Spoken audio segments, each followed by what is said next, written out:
Transitioning Oh no. to episode 50. Welcome. Welcome. Welcome everyone. How's Everyone everybody back. doing? It's, How's it's been a life? it's been a journey. It's been a journey. It's been a journey. I am tired, but Me too. yeah. I finished a big project for my work again. I feel like I do this like every 2 weeks. Hey, But I that's- finished, and now I'm kind of like sitting pretty and free. oh, So is it a satisfying feeling though? At least, like, does it give you that? Does it scratch that itch where you're like, oh, I finished, I did it, it's done. less of finishing like, oh, I've scratched it and it's never coming back, and more so, okay, I need to go ahead and work on something else because I can't keep doing this. Yeah, that's Yeah, less ideal, but I less feel ideal, but it I is what feel it is. ya. We're not stressed too much about it, but yeah, stoked to be on the pod today. Oh my gosh, my dog is actually freaking out. Guys, you never guess what showed up in the mail today? What showed up in the mail It showed today? up. Actually, two things. The first thing was a very wet and warped passport. That's a great Oh, way to get your passport right. no. Oh no. Funny thing is, both of our passports showed up at the same time. Hers is completely fine, normal. Oh, Yours is waterlogged. Mine is wet. I think I have Oof. found the best use case for that really heavy suitcase for my magic cards that Eric gave me, Oh, fantastic. which is flattening it. Yeah. Yeah. jeez. You're gonna have to heat treat that. Well, I mean, like, actually, can the fabric of the passport deal with the heat? Dude, I don't know. I mean, it's like dry. It's just it was damp. Uh-huh. It might have been very wet at some point, and it's already gotten It's better. definitely kind of wrinkled a little bit. Okay. Yeah. Yeah. But Okay. Okay. you'll never guess the other thing that showed up. It was from Crunchyroll, and my wife bought it. Was it? Mm. Actually, I don't know what it is. It is a vinyl record that is red and slightly see-through for the Solo Leveling soundtrack. I knew it. I knew it was gonna Wow, be that. he's a That thing looks simp. dope. He's It a does. simp. Dude, He's it's a gonna be simp. awesome. Dude, that vinyl does look so good. When I saw it, and I was like, man, that's a cool looking Don't vinyl. be fooled by the shiny vinyl, guys. Don't fall into this hobby. It's so dangerous. It's Why? You'll It's go to not a e- vinyl store and just be like, "Man, I just need all of these songs I from need- like I my need all childhood," of and them. I need then all like of them. you'll find an album from an artist that you do like, and it's like $50, and you're like, "Well, I have to have it because it's the only one here." Is the in the so I don't know if it's still doing this, but there was a time right around 2019, 2020, 2021 where the vinyl market was at its highest. It like Yeah. in the 70s, era, it ballooned upwards. The 70s and 80s, it was huge. And Can you then guess why? it went down Hmm. for a long time, and then it just ballooned in like 2019. Do you know why? Same reason why everything happened around 2018, 2019. I don't know. What do you like? People stayed home and COVID happened.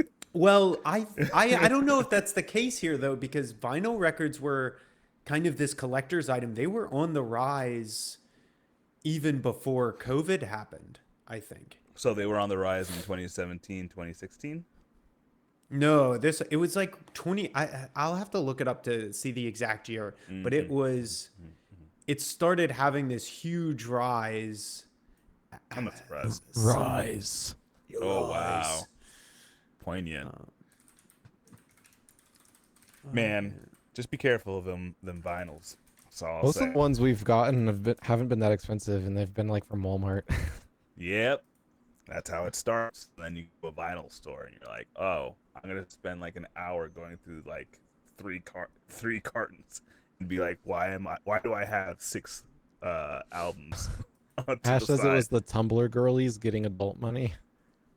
I hope not. I mean, like my wife is a Tumblr girly, but no, that actually tracks. No, never mind. Yeah, no, it's We very went to possible. we went to a vinyl store before the flood that was on River Street. I We think with did. Eric. We Yeah. did. That was a pretty good vinyl store too, honestly. So it looks like the rise started again in, man, it looks like around 2010. 2010. And then it ballooned in, it really shot up right around 2019. Yep. Yeah. So back in the day, of course, in the 80s, it peaked at 350 million Yeah, no. vinyl I mean, record like, it was sales. the It's only like way crazy. to listen to Yeah, it music was just for- an yeah. insane level. Yeah. And then it dropped to 0 million sales, essentially, all the way up until about 2010.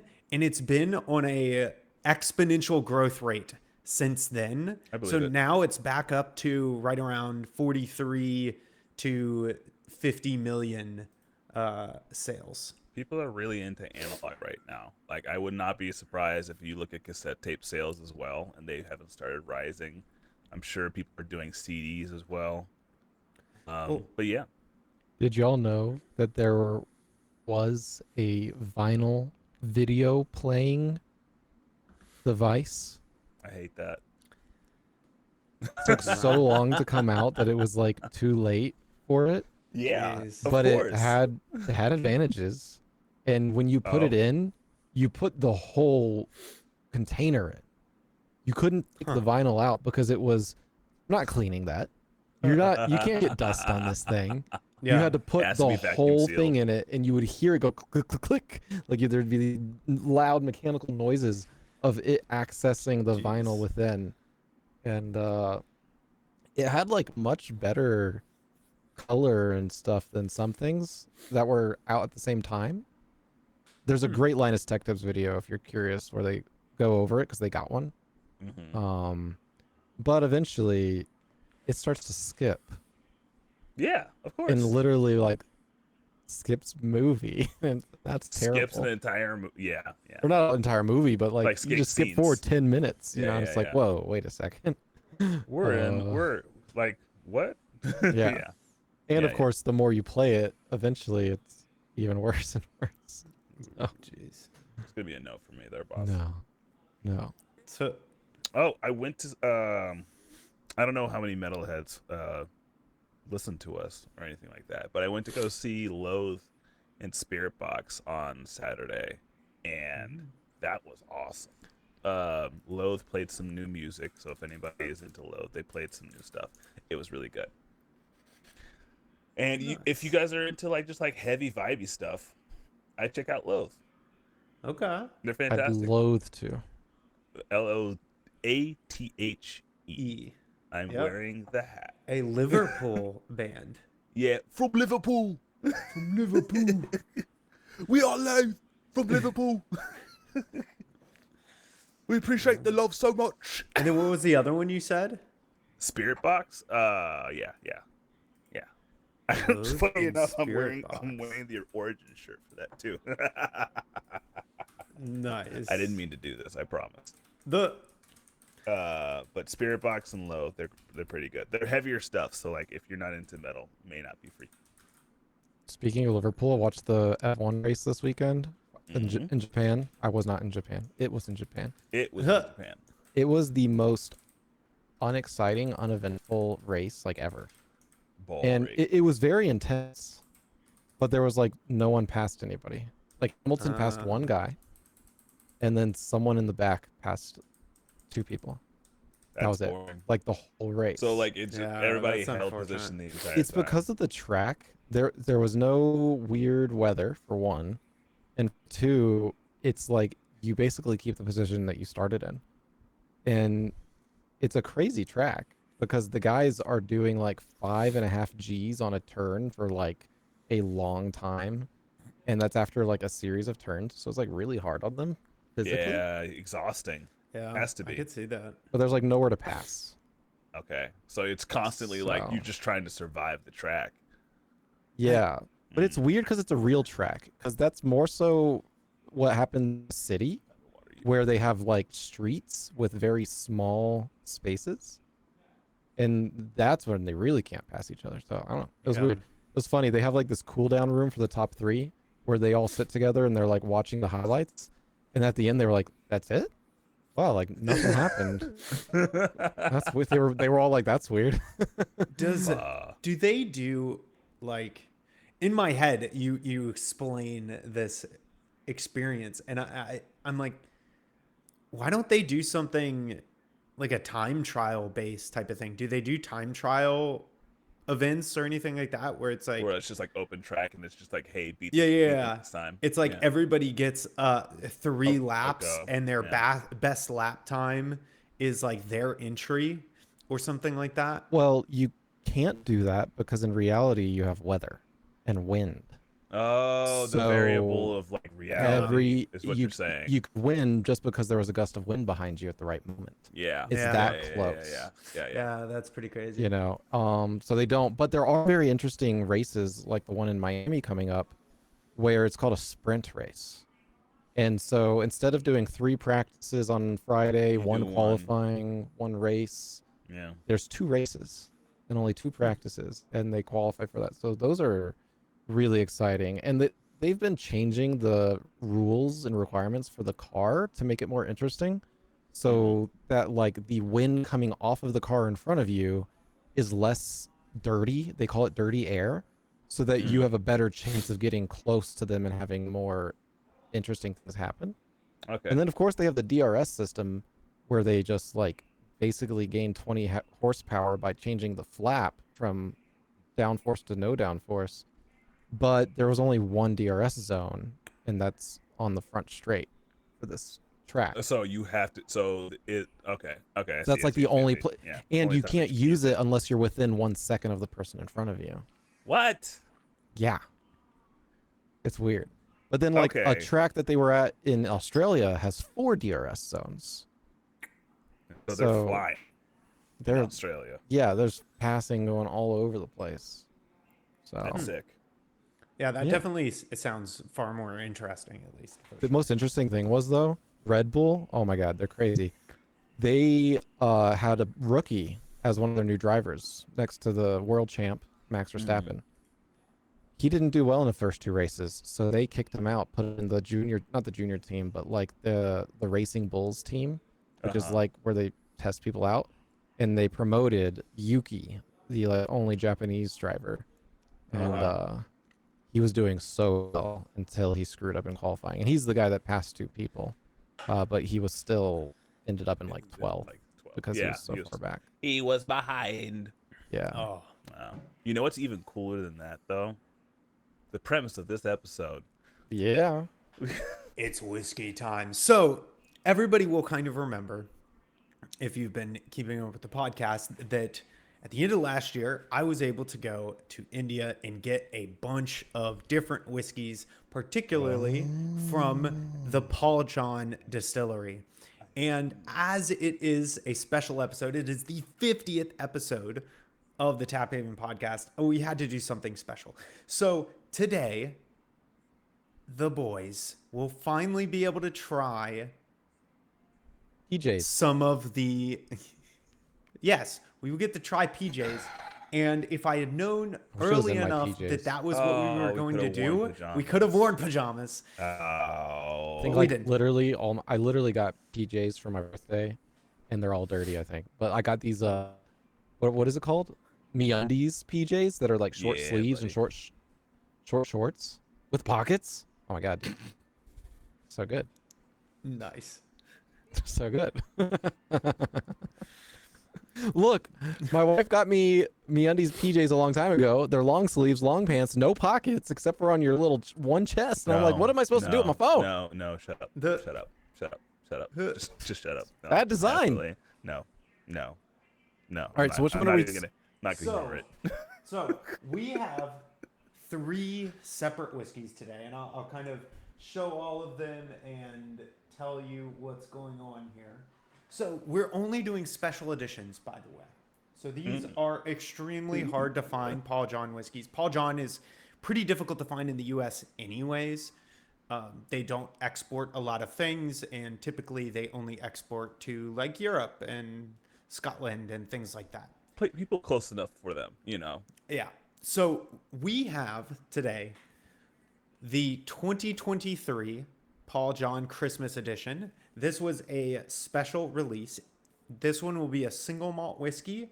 It is in ex-bourbon, unpeated. Ex-bourbon? Ex-bourbon casks, unpeated. Oh, I see. Finished in a single vintage Colheita tawny port cask. What's the Colheita? So we'll have to look that up because I can't remember off the top of my head. That's a lot going on. All right. So yes, there's a lot going on with all of these whiskeys, to be fair, because they are the special edition whiskeys. Okay. So they aren't your average run of the mill. How are we gonna cleanse our palate between these? Because I feel like there's a lot going on, and in order for us to actually more whiskey. More whiskey. I see. That's the trick. So the second one is the 2024 Christmas edition. Mm-hmm. Now, for every Christmas, Paul John likes to release something new, and each one of them is very interesting. This one is aged. It's a single malt whiskey aged in Caribbean rum and American virgin oak casks. Okay, virgin oak. Yes. Because you know it's woody. Yes. So this one's going to get that wood. It's going to get that rum, those sugar flavors, very interesting. Okay. But where's the rum gone? Where's the rum? There's no, that's the thing though. There's no rum actually in the whiskey. Where's the rum? And then finally, there's not. Every year, in addition to their Christmas edition, they release what they consider to be the pinnacle of their whiskey that year. And for 2024, that was the Mitana. Okay. And this is an Indian single malt whiskey. And every single one of these, by the way, me and my stepdad really enjoyed reading some of the descriptions. I feel like India decided to, how you see some of those videos and you're like, they can't possibly go crazier and harder than this, can they? And that's what reading these descriptions sound like. So let me give you a little bit of this. You're 5 years old. Wonderfulness. Mitana by Paul John of the Paul John Zodiac series is named after the Indian counterpart of the zodiac sign Gemini. Sophisticated aromas of licorice with gentle beeswax. Beeswax. Lead to a luxuriant delivery of Olmo honey on crisp toast. Crisp taste. Are these like bees that don't sting or something? It's gentle honey, man. I don't think anybody knows what these bees do. But this person looked it up, that's for sure. Tender notes of vanilla, chewy flavors of coffee mocha, orange peel, with delicate spice float on active tannins. I don't believe it at this point, Eric. While, I don't believe it. You've already gone too far. While gentle oils enjoy gists of dark cocoa tones. No. Nat, I'm not halfway done yet. The finish is gratifyingly long, complex, That's what she said. with multi-toned, Definitely what she said. Multi-tone. with multi-toned sugars and delicate honeys. Delicate. Dude, they really like that soft, delicate Hey, stuff. hey, they love it. They love it. Renowned for contradictive strengths, Ooh. the characteristics of Gemini are epitomized by this Indian single malt as mesmerizing layers of austere, dry tannins are challenged in equal measure by resplendent sugars and mocha on delicate oils. Resplendent sugars. Wow. Big, beautiful, and always measured by balance. Oh, there's the last bee. let me just say. You know what my bottle says? Mitana. Mitana. Now, that was just the Mitana. I want to say that one day I'll create a YouTube short for everybody of me with just, it'll be like those wonderful Windows 10 backgrounds where the grass is just, the scene from, what's it called? The Gladiator, where he's rubbing his hand along the grass. Yeah. I'm just going to show that with me reading off the other two from the other two whiskeys because they are just as hard. Just as nutty. Just Let's as go. nutty. Okay, where do we start with this freaking melange? I think we go in order. So I think we start with the 2023. We move to the 2024. Okay. And then we finish with what they consider to be the prime example of whiskey from their distillery. Now, I will say, I love Paul John. I actually have another one, but I've been debating not even covering it on the podcast for a number of reasons. One, I don't think they deserve the extra eyes on them. I don't really support the guy who runs it. And the guy who runs it is kind of scummy, and I just don't know if it's worth us even going over it. So, and we can talk a little bit about that, and we can bash them on the podcast. I'm 100% down for that. Okay, cool. But so these are all single malt whiskeys. Let's stick our nose into this wonderful thing. Now, if you remember correctly, Indian whiskeys all have to be under a certain proof, and that's about 48%, 50%. You legally can't have an Indian whiskey above that, which is why you're only able to get the cash strength if you go to the distillery and they bring you into the basement and secretly give it to you. Which, by the way, was the best experience Which they ever, do not do. if it existed. Oh, So this one smells immensely of apples. yeah. I get, 100%. I get apples, a little bit of banana almost. Brown sugar in there. Like I get like a banana funkiness, almost like you might get from a. Whoa. You know I hate banana, right? I don't like banana either. I'm just kind of going off what it is. That's right. So I changed the position I was smelling it in, and it got like apple cinnamon oatmeal. Ooh, I could see that. I can see that. Yeah. Yeah, it does has have a like an breakfasty apple kind of feel to cinnamon it. breakfasty type of thing. So this is the one that is aged in ex-bourbon ex-bourbon casks, unpeated, finished in single vintage Colheita tawny port casks. So we should Tawny port. Okay. Yeah, That so we're gonna explains, get some a lot of sweetness. sugar. Yeah. A lot of sugar notes on this. Well, friends, Is it time? cheers to One of episode 50, 3. to one of 3. Oh, let's First. get those cheers emotes in. Yes. All right.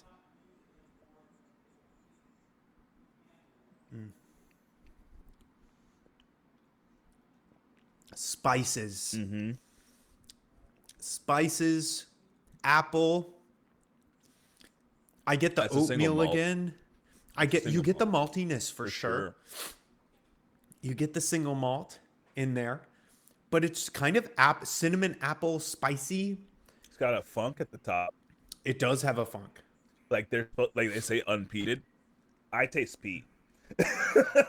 I think what you're actually tasting is malt, Yeah, but I it's don't know definitely- that you've had whiskeys that only have peat that don't have malt. Do you see what I'm saying? I see what you mean. Yeah. I have connotated the fact that peat is supposed to taste this way with the fact that it's also peat and malted. Yes, and Peated so malt. now that you have something that is only malt flavor, You're like, oh, this tastes like peat. yeah. Ew. But peat is That's what she definitely a said. different thing. Life is like a bottle of bourbon. Life's like a bottle of peat, and I just like peat, you know. Never know how much peat you're gonna You get. never know how much peat you're gonna get. You want to keep on going, brother. Bubba, Man. Lieutenant Dan, you ain't got no legs. Dan. There it is. So Okay. So yeah, I'm curious what y'all think. Like, obviously, I have talked about some of these whiskeys and my experiences at the Paul John Distillery. But what is it? I see what you mean. I see what you mean. Where the experience is kind of based around the strength of this whiskey. Like, flavors are good. Like, I don't hate it. It's also like that thing where we already know, between me and Anthony at least, with outside of just like all three of us, like ABV is very important for us. That being said, even with the low ABV, this is tasty. So yeah, I'm enjoying it. I'm wondering if this is the only note though, if that makes any sense. Like, there's spice and it's sweet and malty. And malty.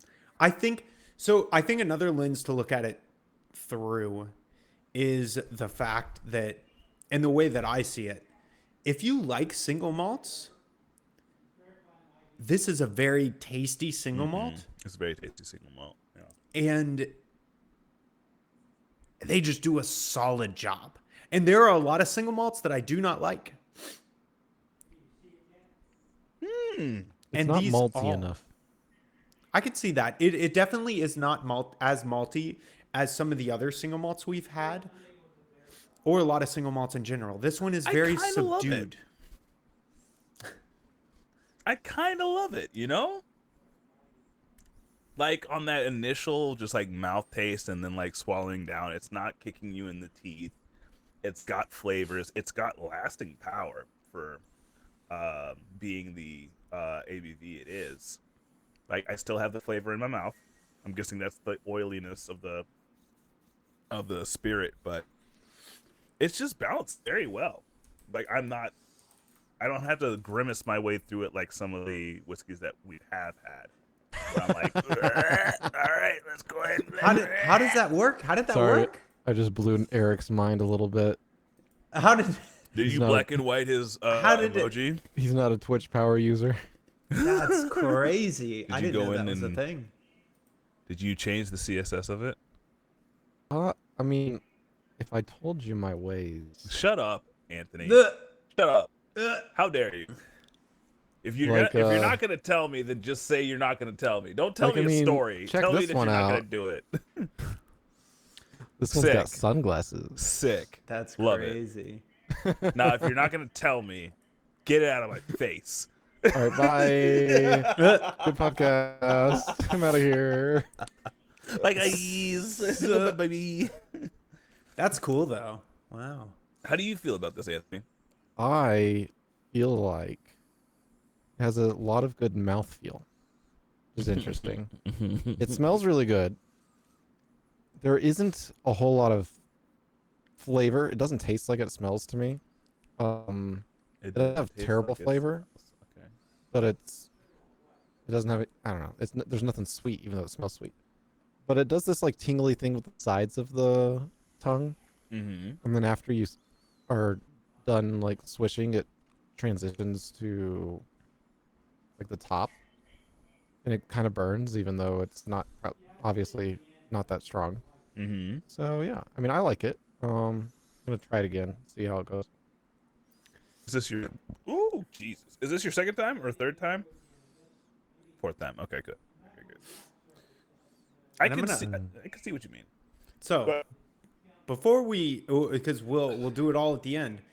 Let's put our nose deep into number 2. Oh shit! All right, let's go. Uh-oh, I finished off the first one. Me same. So did I. Oh no! Oh, this one's different. So this one obviously is finished in Caribbean rum casks. I get that. And American virgin oak casks. And immediately on the nose, I get something more akin to, I'm going to say, instead of coconut, I get more of this cashew nut. A nut? Yeah, like a cashew nut. Not a cashew, a cashew nut. It's part of like the coconut family, and they're in India. Oh, Yeah. I see what you mean. Yeah, Okay. yeah. It's a slightly different, but this almost has a There's a smooth nuttiness to it. yeah. Eric might have just gotten his first bits, unless they didn't go to him. Incredible. Oh, my Apparently- first bits. You can gigantify an emote with bits. Oh, I didn't. show up in Oh, my I share see that chat. you did. We can However, only- you gave me bits the first time, Oh, the crap. first day. I So did you do are the that. first and no second longer bidder. special. You can only see the gigantified emote in your chat, though, I think. Interesting. I see it. No, I see it in the shared chat. I think that I have. Oh, okay, never mind. I think. Beautiful. Yeah, yeah. Yeah. Oh, I don't see a giant though. Yeah, it's not gigantified. Yeah, you're right. You're right. Yeah, you're mine right. isn't either. I see paid for it, that. but it's not big. I believe I paid for that. That's Okay. After coming back to it, now that we've investigated the jumbo emoji, Yeah. I'm getting into like the guts of this one, and I'm seeing a pattern. I'm connecting the dots between the single maltedness because I found them. Yeah. all. Yeah. Yeah.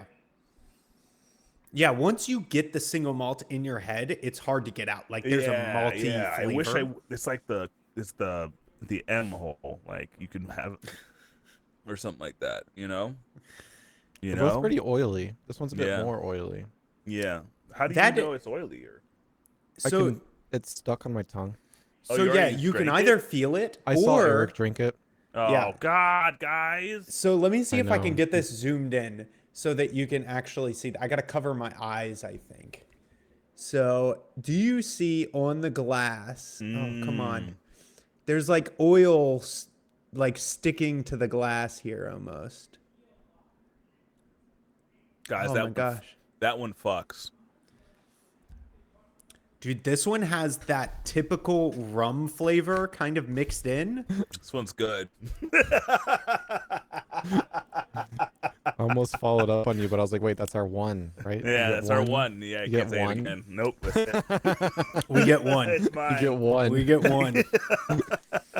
We Don't are set the me Die off. Hard guys. So we gotta keep that Gotta keep it PG-13 down. rating. Gotta keep it down. All right, kids, go to bed. Yep. This is Yeah. after dark. Oh man, and even after the drink, now it smells great. Oh my gosh, this is the ex bourbon, right?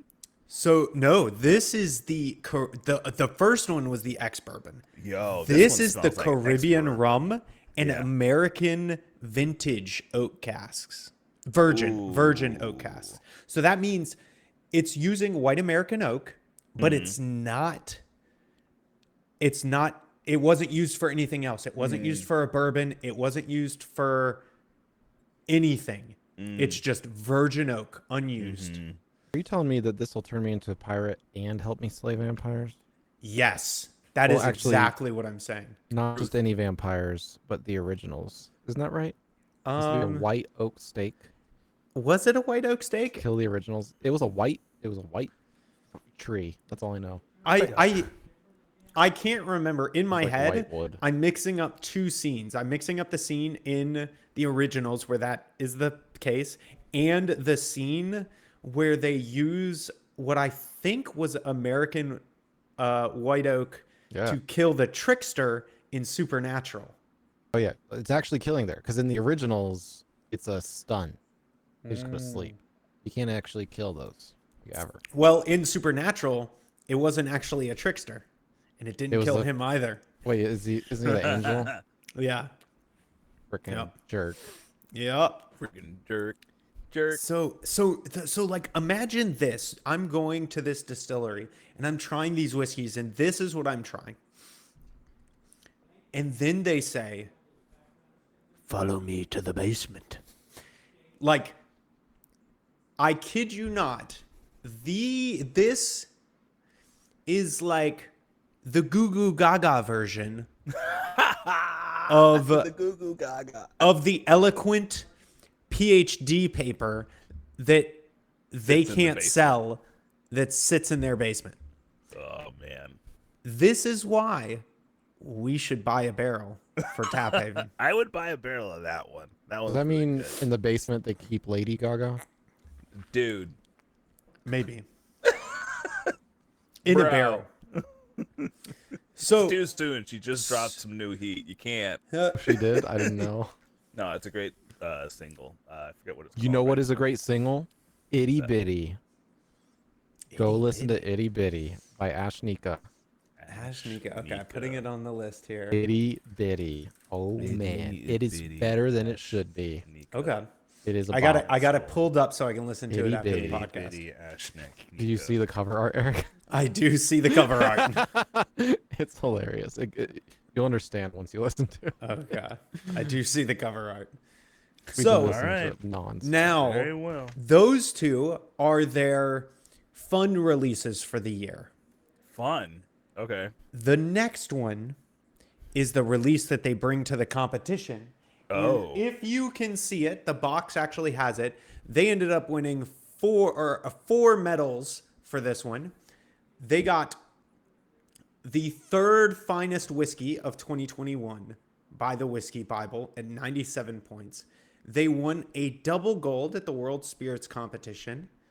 They got a gold medal at the Spirit Selection in 2021, and they were the gold winner at the 2021 New York International Spirits Competition with 94 points. Y'all, So- this is a first for me. What? I have never seen, I don't know if you'll get it on camera, a bourbon or a whiskey have actual tears. Oh yeah, no, they fully like developed into like round little drops. And they as dropped fell. singularly. Yeah. And they weren't even dropping right away. At first, it was just like, Yeah, it Tearing does up. like a dotted line type of thing. Yeah. I wonder if It's you can get that on weeping. the It's camera. actually weeping. Oh, a little bit. Oh man, it was there for like a second. Oh, I smelled it. So again, Yeah, typical single malt. honey. Now, let me see if I can find it. I know they told me, and it's I very have it good. written down somewhere. Not They coffee. have. You guys are trying too hard. Smell it. Let's see. Oh, me had to smell it. I feel like I get apple again. Apple? You don't smell apple? Apple? Take a cleanser, bro. Take a cleanser. Do a barrel roll. Take a cleanser and get your nose in there. That went into the wrong hole. You gotta put that in your nostrils. I thought about it. I know you did. Get yourself a neti pot action. Just be like, Oh, So I've never done that, and I'm afraid. me too. I'm I've never gonna- done it either. I'm going to be real, and this might just be the subliminal messaging that they have done. I smell honeycomb. I get honey as well. I get the honeycomb, and I get a little bit of mocha. Like a chocolatey coffee type of nose. I think the chocolate's a bit of a stretch. Yeah, no chocolate. Oh wait, no. Hold on. I get that. I get like a mocha type I'm of getting thing. like an apple cinnamon Pop Tart again. I think you're fucked, man. Dang it! I said it again. Oh no! Oh We've been man, th- we've been demonetized. demonetized. Demonetized. We've Our been channel's banned. done. We just got shadowed The banned. YouTube is done. Anthony. Blame We're never gonna get Anthony. any more I didn't views. mean it. I didn't mean it. We might as well pack up now. Episode 50, last episode of the podcast. No.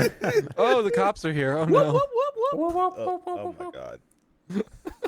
He's the worst. Exactly. He's the worst. Oh, it's Sketch Tony! flick. Tony in the house. Let's go. Oh my God. Tony. Boo this man! Boo him. Get him out of here. Get him out. The original, the prototype is here.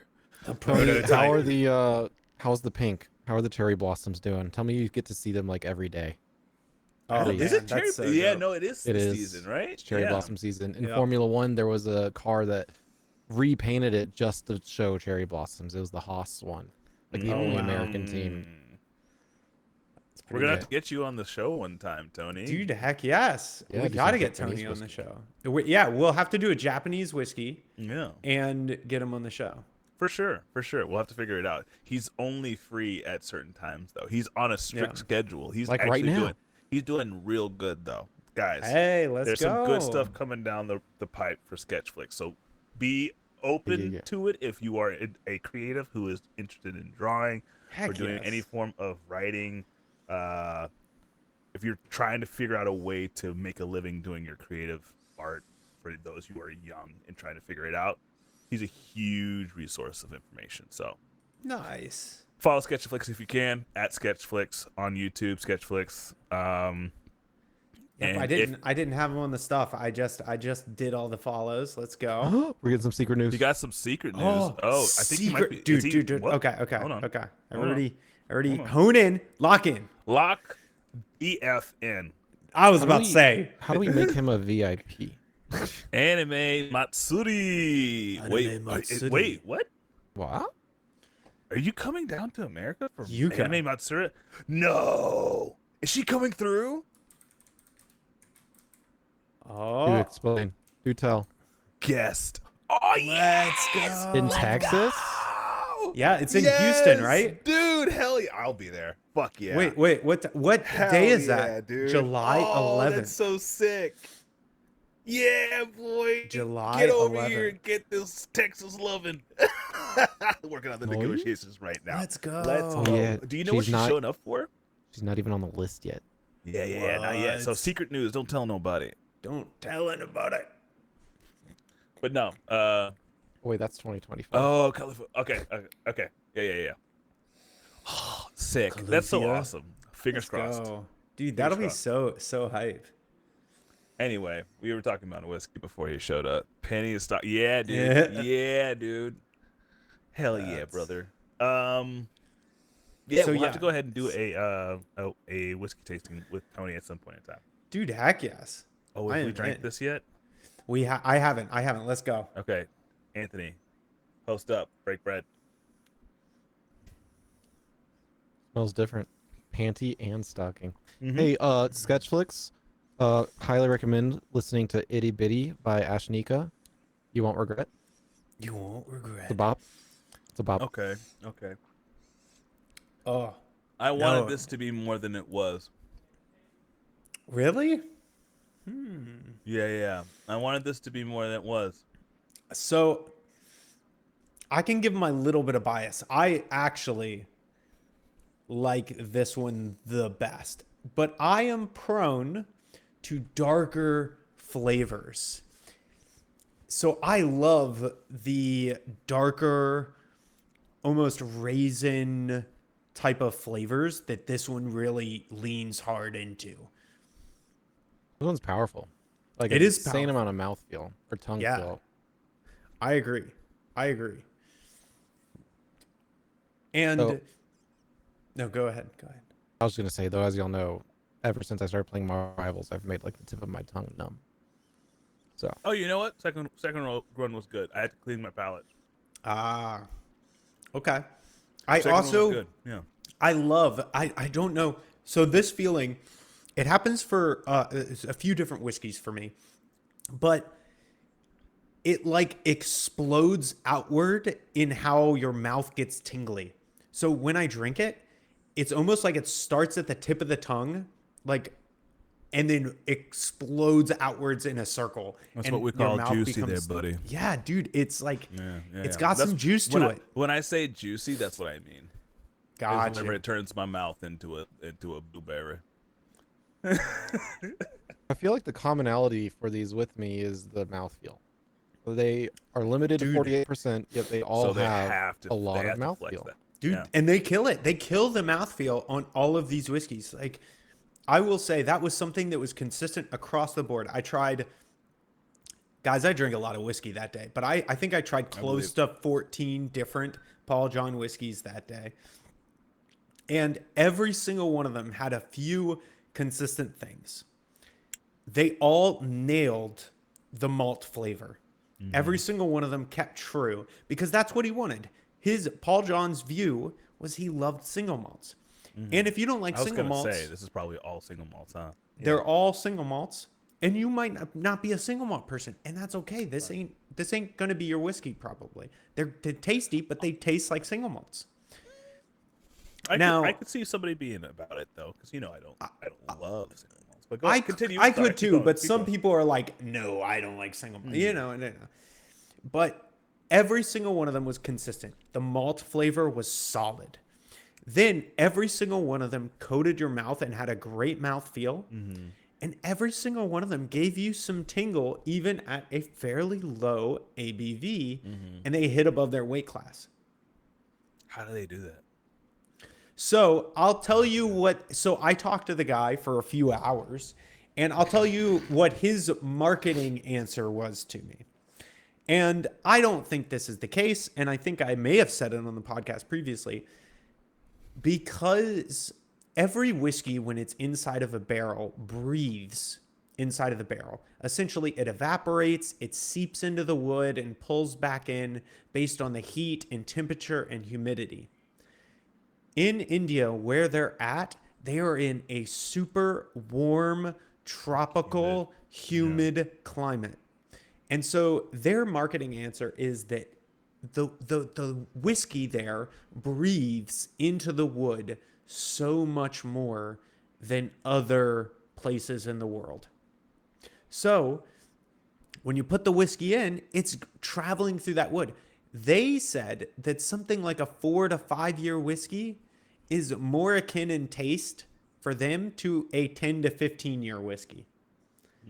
And that's how they get those complexities, is by getting that timing right and not overaging it or underaging it and finding those sweet spots. There's no such thing as overaging it, but okay.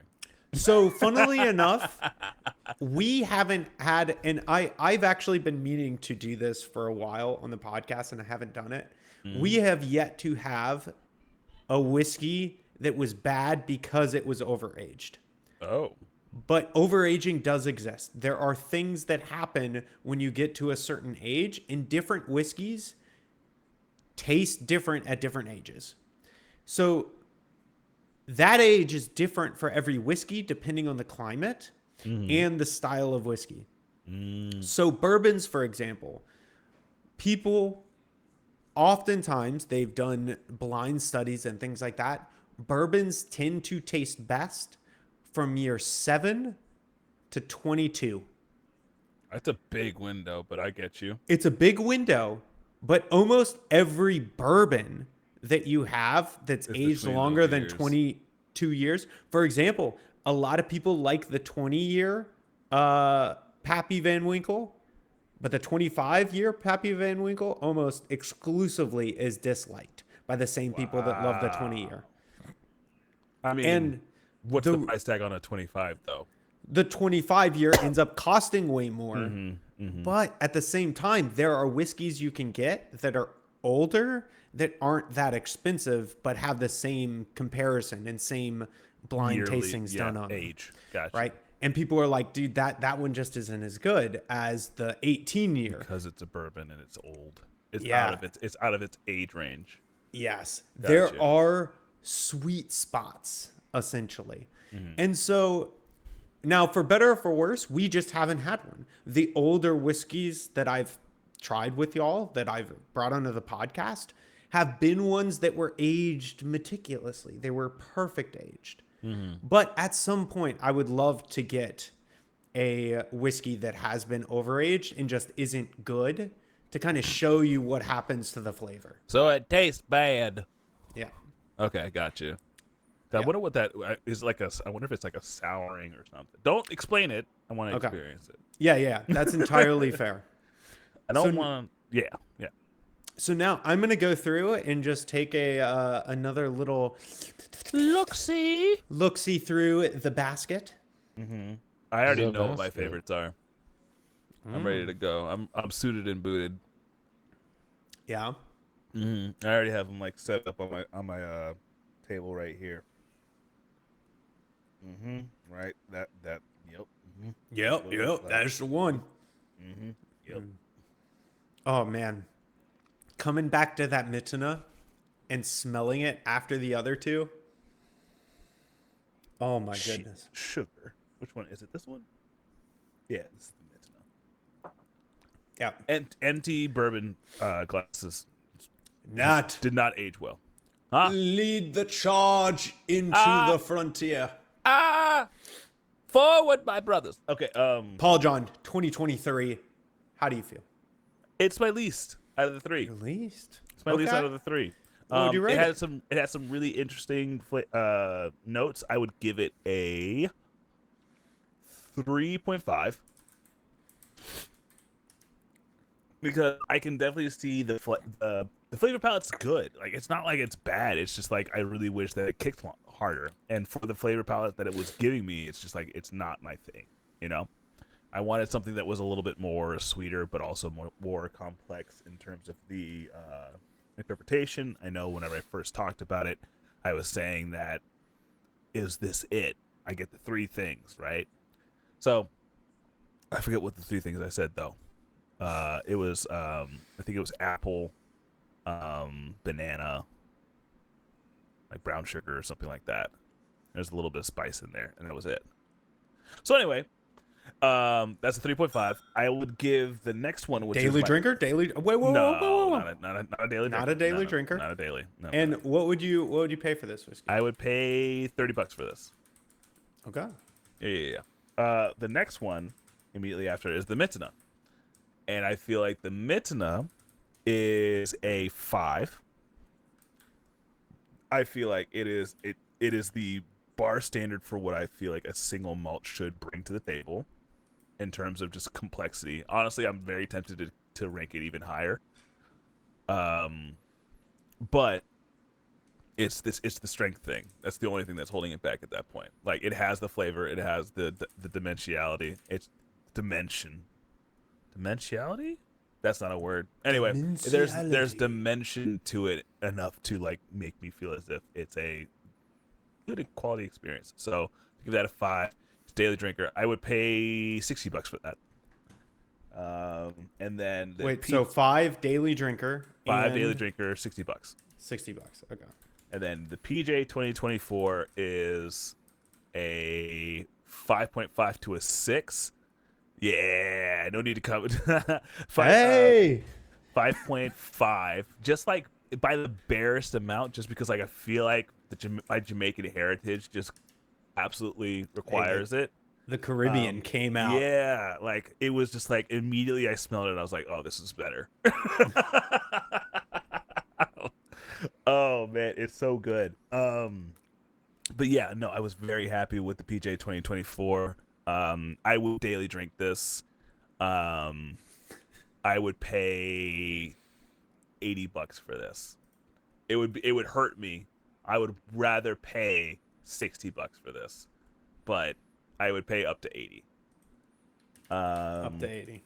Yeah, I would pay up to 80 for this. It was really tasty. I enjoyed it a lot. The only thing that's holding it back, just like all the rest of these things, is punch. If this thing kicked like a Frey Ranch or something like that, I would like Frey Ranch would have some really hard opposition for like in my book.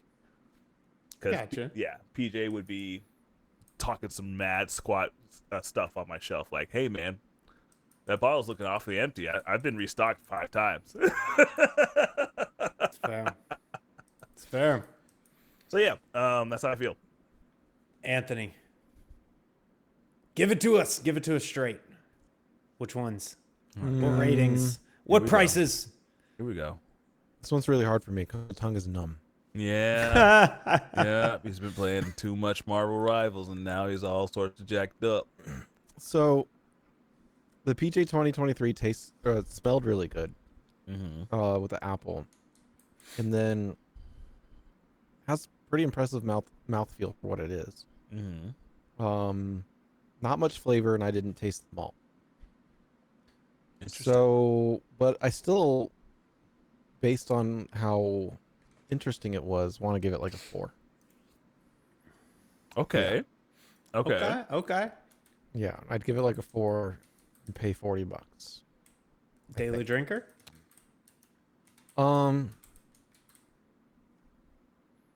Yeah, why not? Okay. That's not convincing. Let me That's taste it. not. I don't believe He's like, that. he's I see, don't believe that. Anthony's the one that is increasingly. The minute we were like, the daily drinker just means like, you would drink it every day if that's what you had. The minute we made that change, he was like, oh yeah, I drink all of these every day. Basically, yeah. I'm like, Anthony, you're full of shit. There's no way. I used to drink Woodfords every day. I Base know that, Woodfords. and we love you for that. But at the same time, there has to be a line, okay? There has to be a line for your daily. If it was between this and a Frey Ranch, would you take this for a daily? For a daily? That's a different question. Oh, it is the same question. You're asking if I drink it daily is not the same as would I drink it over Frey Ranch? Would you drink a Frey Ranch daily? I would drink a Frey Ranch daily. So if you had a glass of Frey Ranch and you had a glass of this PJ, would you drink the PJ? No. Then But it's I'd not a still- daily drinker. But if I ran out of Frey Ranch, Oh my fucking So, 2023, we got 4 yes and 40. 2024. 2024 is my favorite. Yeah, boy. That's right. It goes We're from back. being like really sweet and complicated in the flavor while you're swishing it. And you're just like, oh, this is great. I could do this forever. And then you swallow it. And suddenly it's fire. Yeah. And it's like, whoa. Where were you? Yeah. It's spicy. It's a spicy. Yeah. Yeah. And I think that's really cool. It is really cool. Rating. I feel like the 2024 is like a 7. A 7. There we go. Okay. Hey. Nice. Okay, Anthony. Daily drinker. Yes. Yes, of course. Yeah. And then I what respect would you that. pay for it? What would you pay for it? 69. I don't respect that. Nice. I don't respect that at all. Nice. We got the nice price. Nice. Now, the Matuna, Yeah.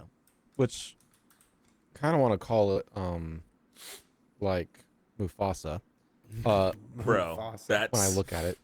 that's not Sorry. that's not The Mufasa. that's not above board. the Matuna. As the respective ethnic person in this chat. Wait, I'm talking about Lion King. What are you talking about? I'm talking about Lion King. You took a Mithana, you took a name that started with an M that was obviously from like an ethnic background, and then obfuscated it to something that is of pop culture that you know. That's not what happened. Also, That's not what happened. What happened was dyslexia, and I can't read.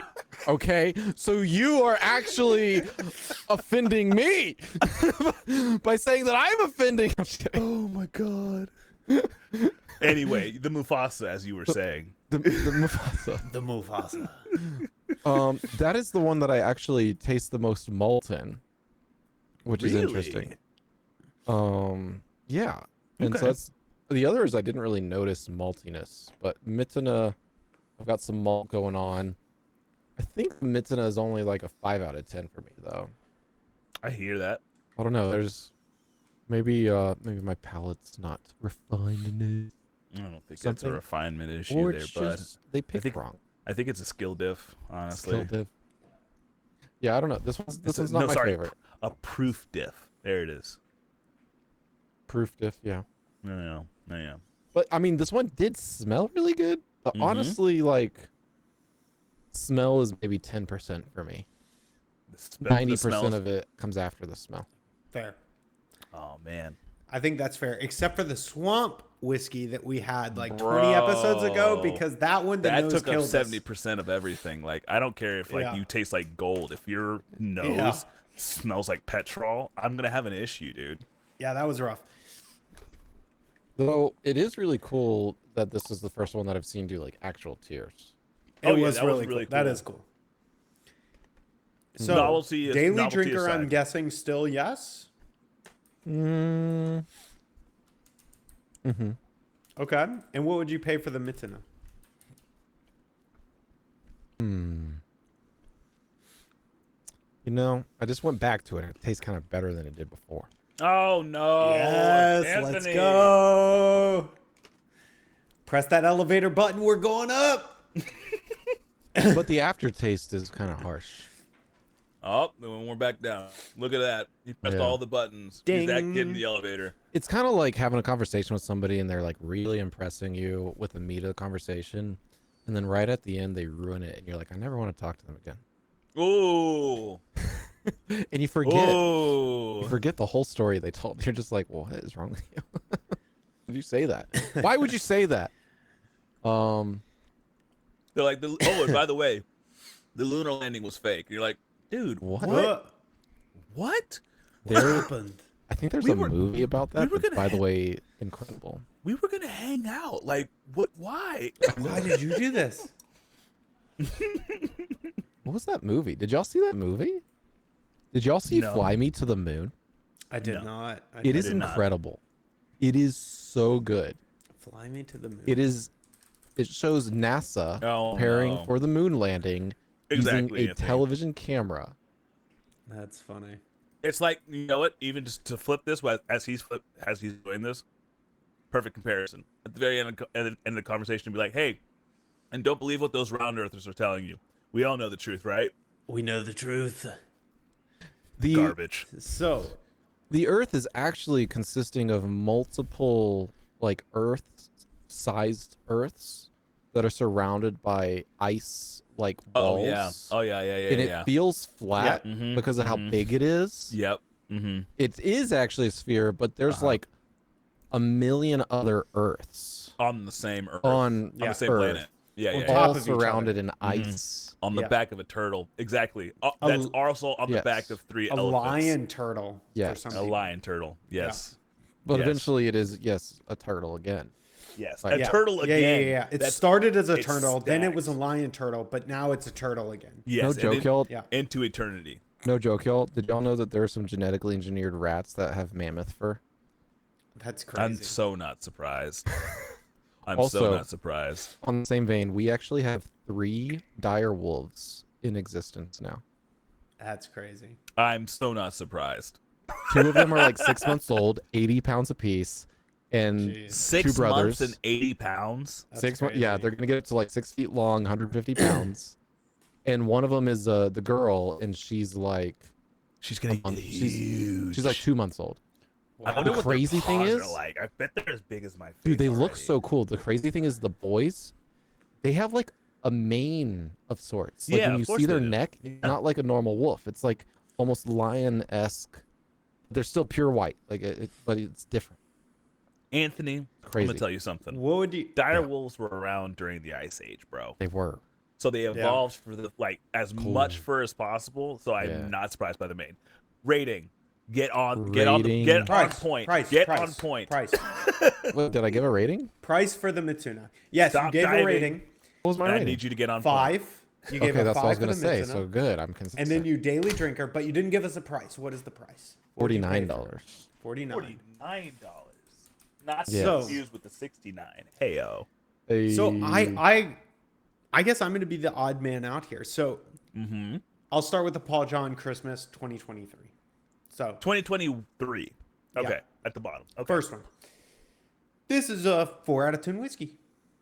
Pretty easy. Pretty easy. I'm with the rest of y'all. You know, Okay. this is just a nice, pleasant, drinkable whiskey that I totally don't mind that I purchased. I would purchase it again. You know, totally good. It wouldn't be my daily drinker, but it could be a daily drinker for many people. There's a lot to love about this whiskey. Price wise, I'd love to see this right around $40, right? And then we move on to 2024. Smelling the empties is so good. Y'all are sick. So, 2024, man, they went into rum one? 2024. They turned and they said, guys, Let me cook. let me cook. And they went and they created something better. 2024 is just significantly better than 2023. Yeah, so they true. killed it. And the guy at the distillery even said that to me. He was like, 2023 was like our second Christmas release, and we just got better. Yeah. We just do better now. We're And just- we're that's what just they him did. now. And Timothy. this is an easy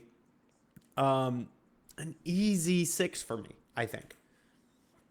So this was just above average whiskey, and totally would be a daily drinker for me. And I totally pay up to, I think this sits at around the $80, $70 to $80 mark for me pretty easily. I would pay $70, $80 for this. I'm sad it's a Christmas release and not something that you can go out and buy regularly, but like, it's just so good. Oh wait, spoilers! God damn. What do you mean? No spoilers. Why would you do that? Go buy it again? I mean, like, you just told me that there's no way that I can. This one will be harder to find. All three of these, unfortunately, are going to be a little bit more difficult to find. Makes sense. In America, for sure. Yeah. If you're traveling to Europe, you have a shot. But your best chance of getting Paul John is actually to travel to Kerala. You will find all of these in Kerala in bulk. Got you. So the last one, the Mitana, this sits right around a 7 for me. Wow, you guys really like So- the Mitna. I really like the Mitna. I think it's the best of the three.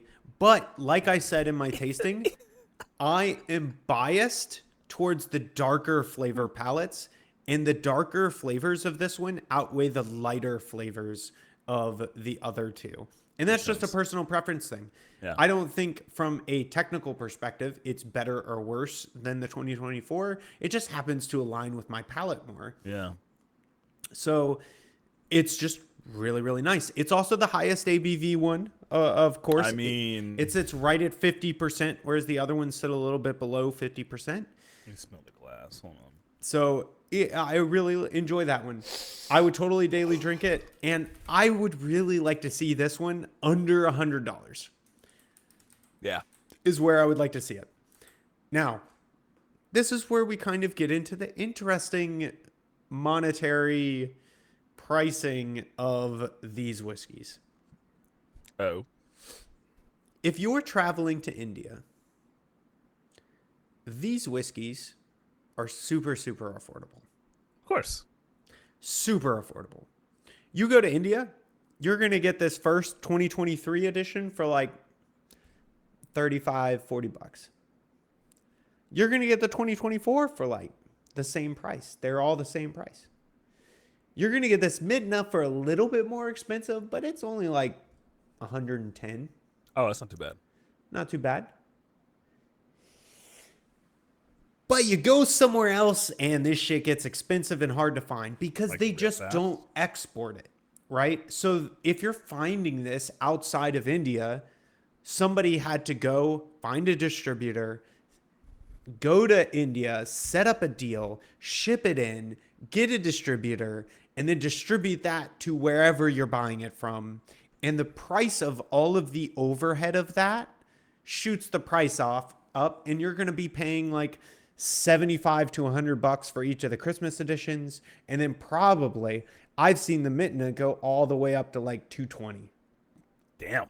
Right? Which is just not what you want to see these at. Now,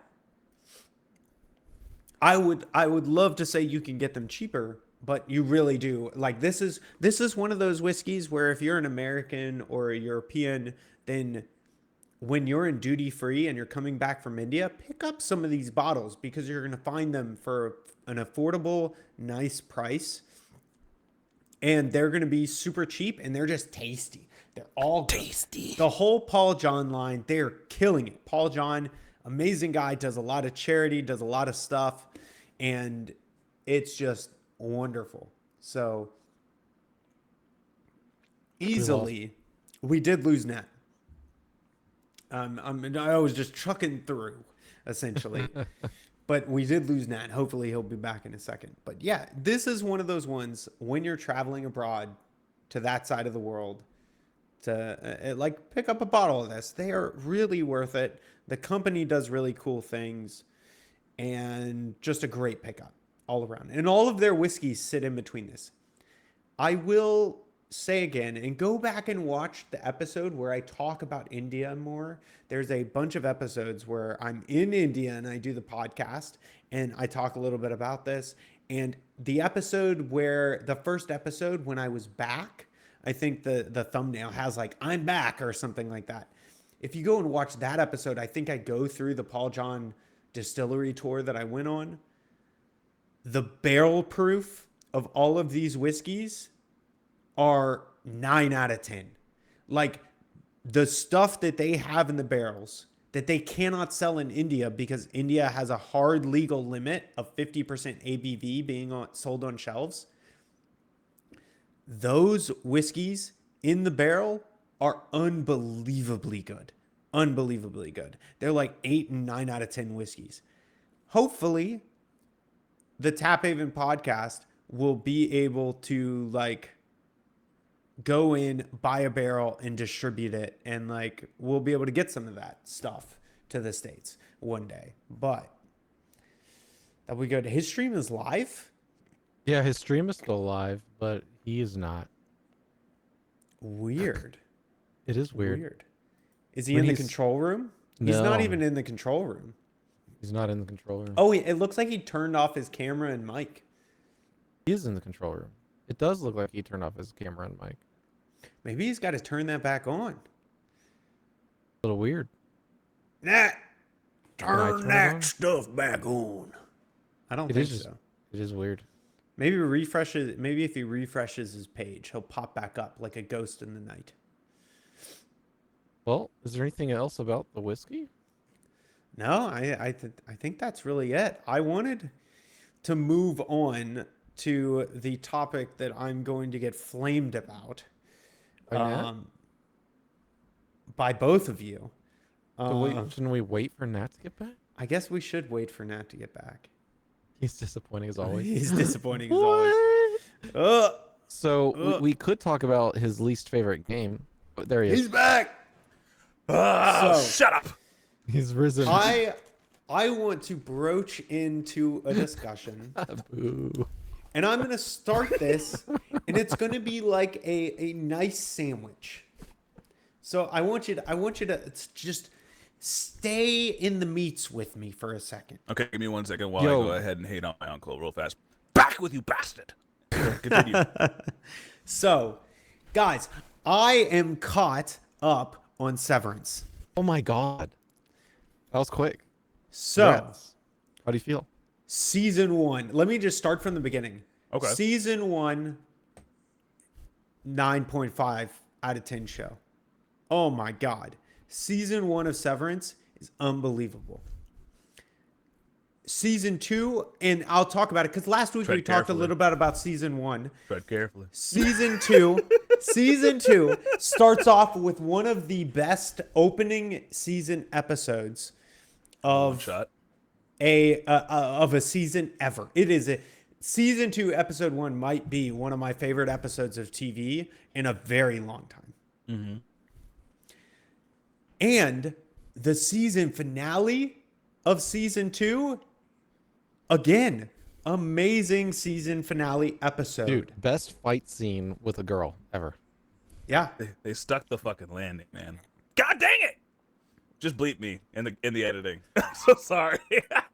Every other episode of season 2 was maybe a 2 out of 10 or a 1 out of 10. They were abysmal. They were abysmal. Eric, get off. Why? No. Oh no. my God. Eric, So- shut up. What are you Shut up, talking Eric. about? No. Season 2 No. left me with some of the most glaring problems of TV that I felt in a long time. Why? Okay. No. Let's hear what he has to say, I guess. So let me. There are a bunch of issues, and I'll probably think of a lot of them as I'm talking and kind of like go ramble for a second. Hold on. Let me go ahead and also do one more thing.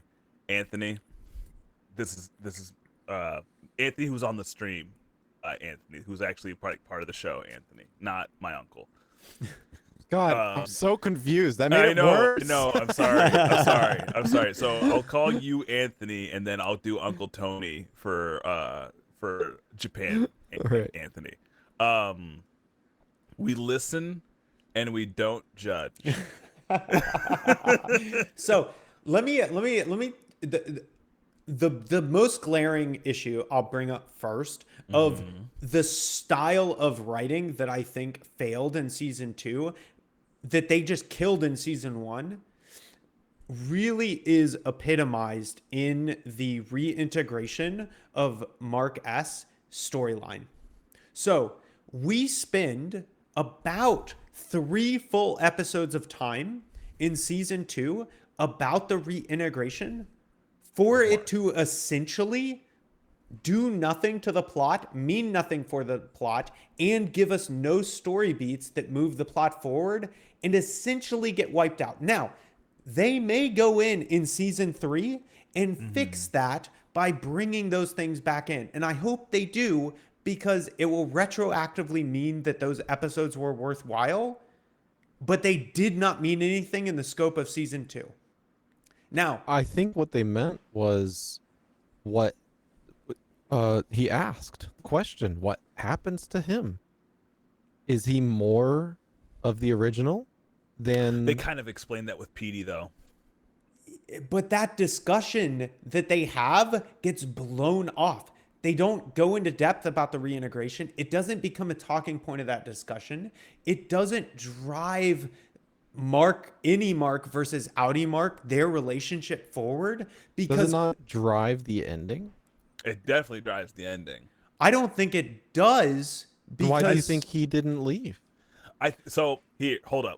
I think the integration part, you're right. It's introduced and then they don't do anything with it after they explain what happens with Mark's wife. So, And that I think it was a vehicle to get to those memories, because otherwise we weren't getting that flashback. Audi Mark was never going to talk about those things because of his trauma with the entire experience. I think that was the reason for the reintegration. the thing that drives me insane about that, though, and that doesn't make sense, is that Cabal talked to them. She knows everything. She knows Cobal. Sorry, not Cabal. Cabal. I was like, Cabal. Cobal knows everything, and she switched sides at the end and gave them any information they needed. There was nothing from a storytelling perspective stopping her. Mufasa. Yes, that was my dyslexic moment, but it was talking dyslexia instead of reading dyslexia. So, but like, because she switched sides, she could literally give them whatever information that they needed about that. The reintegration wasn't needed for that story development. But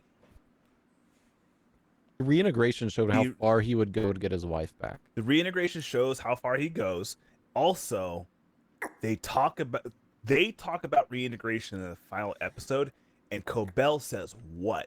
She knows everything about the science of being an innie and outie. She designed it. She's the designer. And she's aware of what's going on, but she is not aware of some of the things that are happening with Mark's innie and outie now. So, and those are valid points. I'm not saying that they can't solve these in season 3.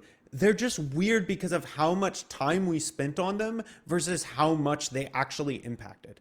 And that wouldn't be a big issue in and of itself, but that happened with every character this season. It's true. It happened with Helly. Introduced. It happened. Where's this going? With Irving. Right? Irving's character On a line train somewhere. Like, here's the thing: if they don't bring Irving back, they have ruined his character. Right? I'm not saying that season 2 Irving was bad, but it was so unresolved that they have to bring Irving back. But if the actor doesn't come back, if he doesn't come back in season 3 and his storyline ends there, then it will always tarnish season 2. Yeah. And so that's my biggest problem. It isn't.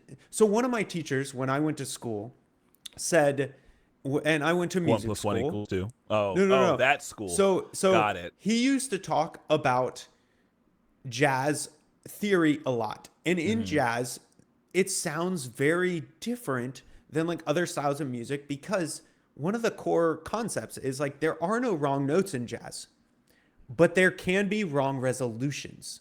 Season 2 was not bad, but it set up so many things that can have really bad resolutions, and they did not resolve them in season 2, which inherently made season 2 a weaker season than season 1 because season 1 brought up the loops, solved the loops, and only set you up with interesting points for season 2 in ways that were like drove you to want to see season 2.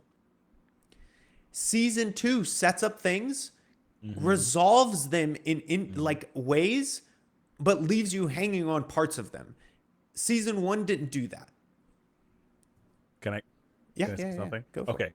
so to speak to that, I think that we are also heavily, sorry, not heavily. We are mistakenly skipping over an aspect of television that I think a lot of people don't consider, in the sense that not a lot of shows do actually make it past the season 1 like this. Fair. Because the premise is so off kilter. There's a possibility, and I'm not saying it's an excuse. There's a possibility that season 1 was written the way that it was because they didn't know if they were going to get a season 2 based on this premise. 100%. And here's the thing I will fully concede. It is entirely possible that they come out with season 3, 4, 5 because they have a set. Ben Stiller went on a podcast or a thing. He already knows how many seasons he wants to do for the full story. Yeah. And here's the thing. I concede fully that future resolutions could make season 2 amazing. Yeah. But they did not make season 2 alone. The decisions that they made in season 2 do not make season 2 alone amazing. They rely on the resolution. I am worried. My biggest worry is that they fall into the problems that Lost had. There's a lot of commonalities. What? Between How the did you two, do that, Eric? sure. We've been rewatching For Lost. sure. So I mean, dude, I didn't understand tell you why. about that. I understand why. So- you need a hit. yeah. Well, no, Ash has never seen it. Oh, Oh, she yeah, has I'll to do see it it. It does the same thing. Lost No in and of spoilers, itself, bro. But I'm to not be gonna spoil fair- anything. To be fair, but Eric, I don't think the people who wrote Lost knew what the fuck they were doing. Yeah, they I'm did. not. Yeah, they no, did. No, they No didn't. spoilers, Nat. No, they no didn't. spoilers, So- Nat. So no spoilers. No spoilers. They How had I no am idea just what they saying- were doing. Listen. How you feel about it after the show's over is a spoiler.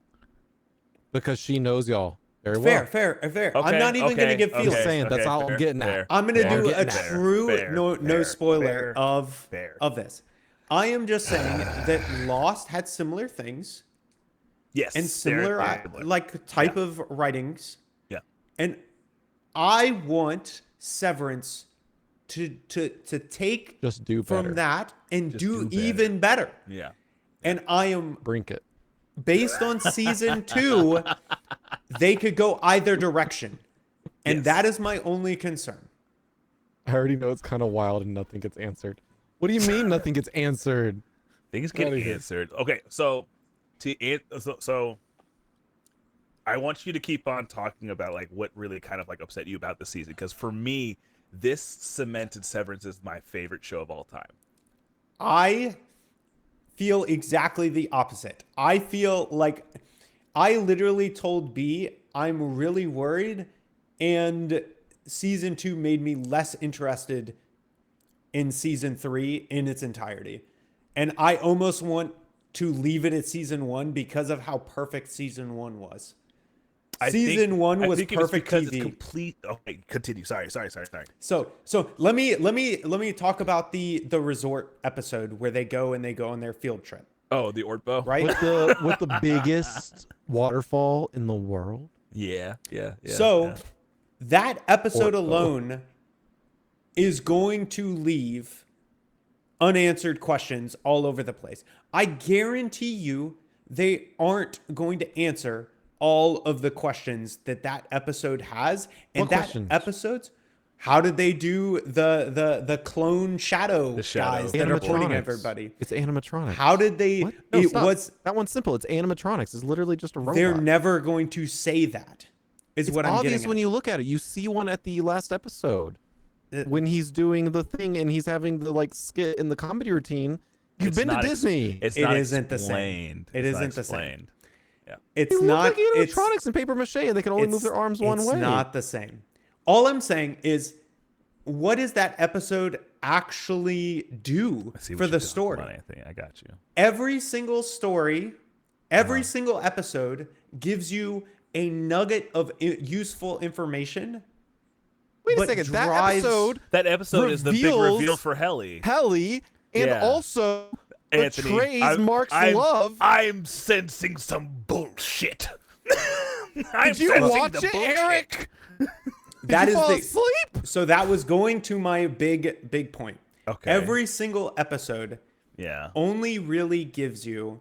So let me break this off in another way. I think it'll make more sense to what I'm trying to dictate here. Okay.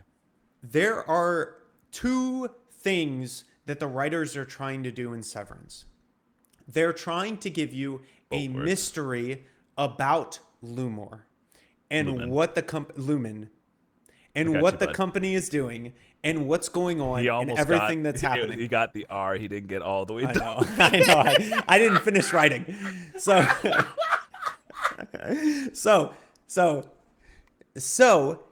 they have one part of the story where they are trying to give you this mystery, right? On the other hand, it is a character drama about these well-written characters. Season 1 was a perfect mix of discovering the mystery of Lumen while developing the characters. Season 2 literally mostly focuses on the characters. Every single episode is essentially building up characters. Yeah. And each episode has one little tidbit of the mystery part thrown in to keep those people engaged. And it feels really unfortunate to me, who is far more invested in the mystery part, that season 1 perfected. And season 2 gave me almost none of that. Uh-huh. Shoot. Something I learned recently. He's actually Okay. in the chat. It's really annoying that he's here for me to go ahead and try and talk about this, actually. So, one thing that I realized in terms of the hierarchy of writing, character is always going to be the most attractive thing that you're going to be able to put in front of an audience. 100%. You have a wonderful world. It's the 100%. characters that live into it that bring it life. That So- saddens me. That For it- this it is story. For this story. story in particular. But I really want you to take into account the fact that these people already gave you season 1.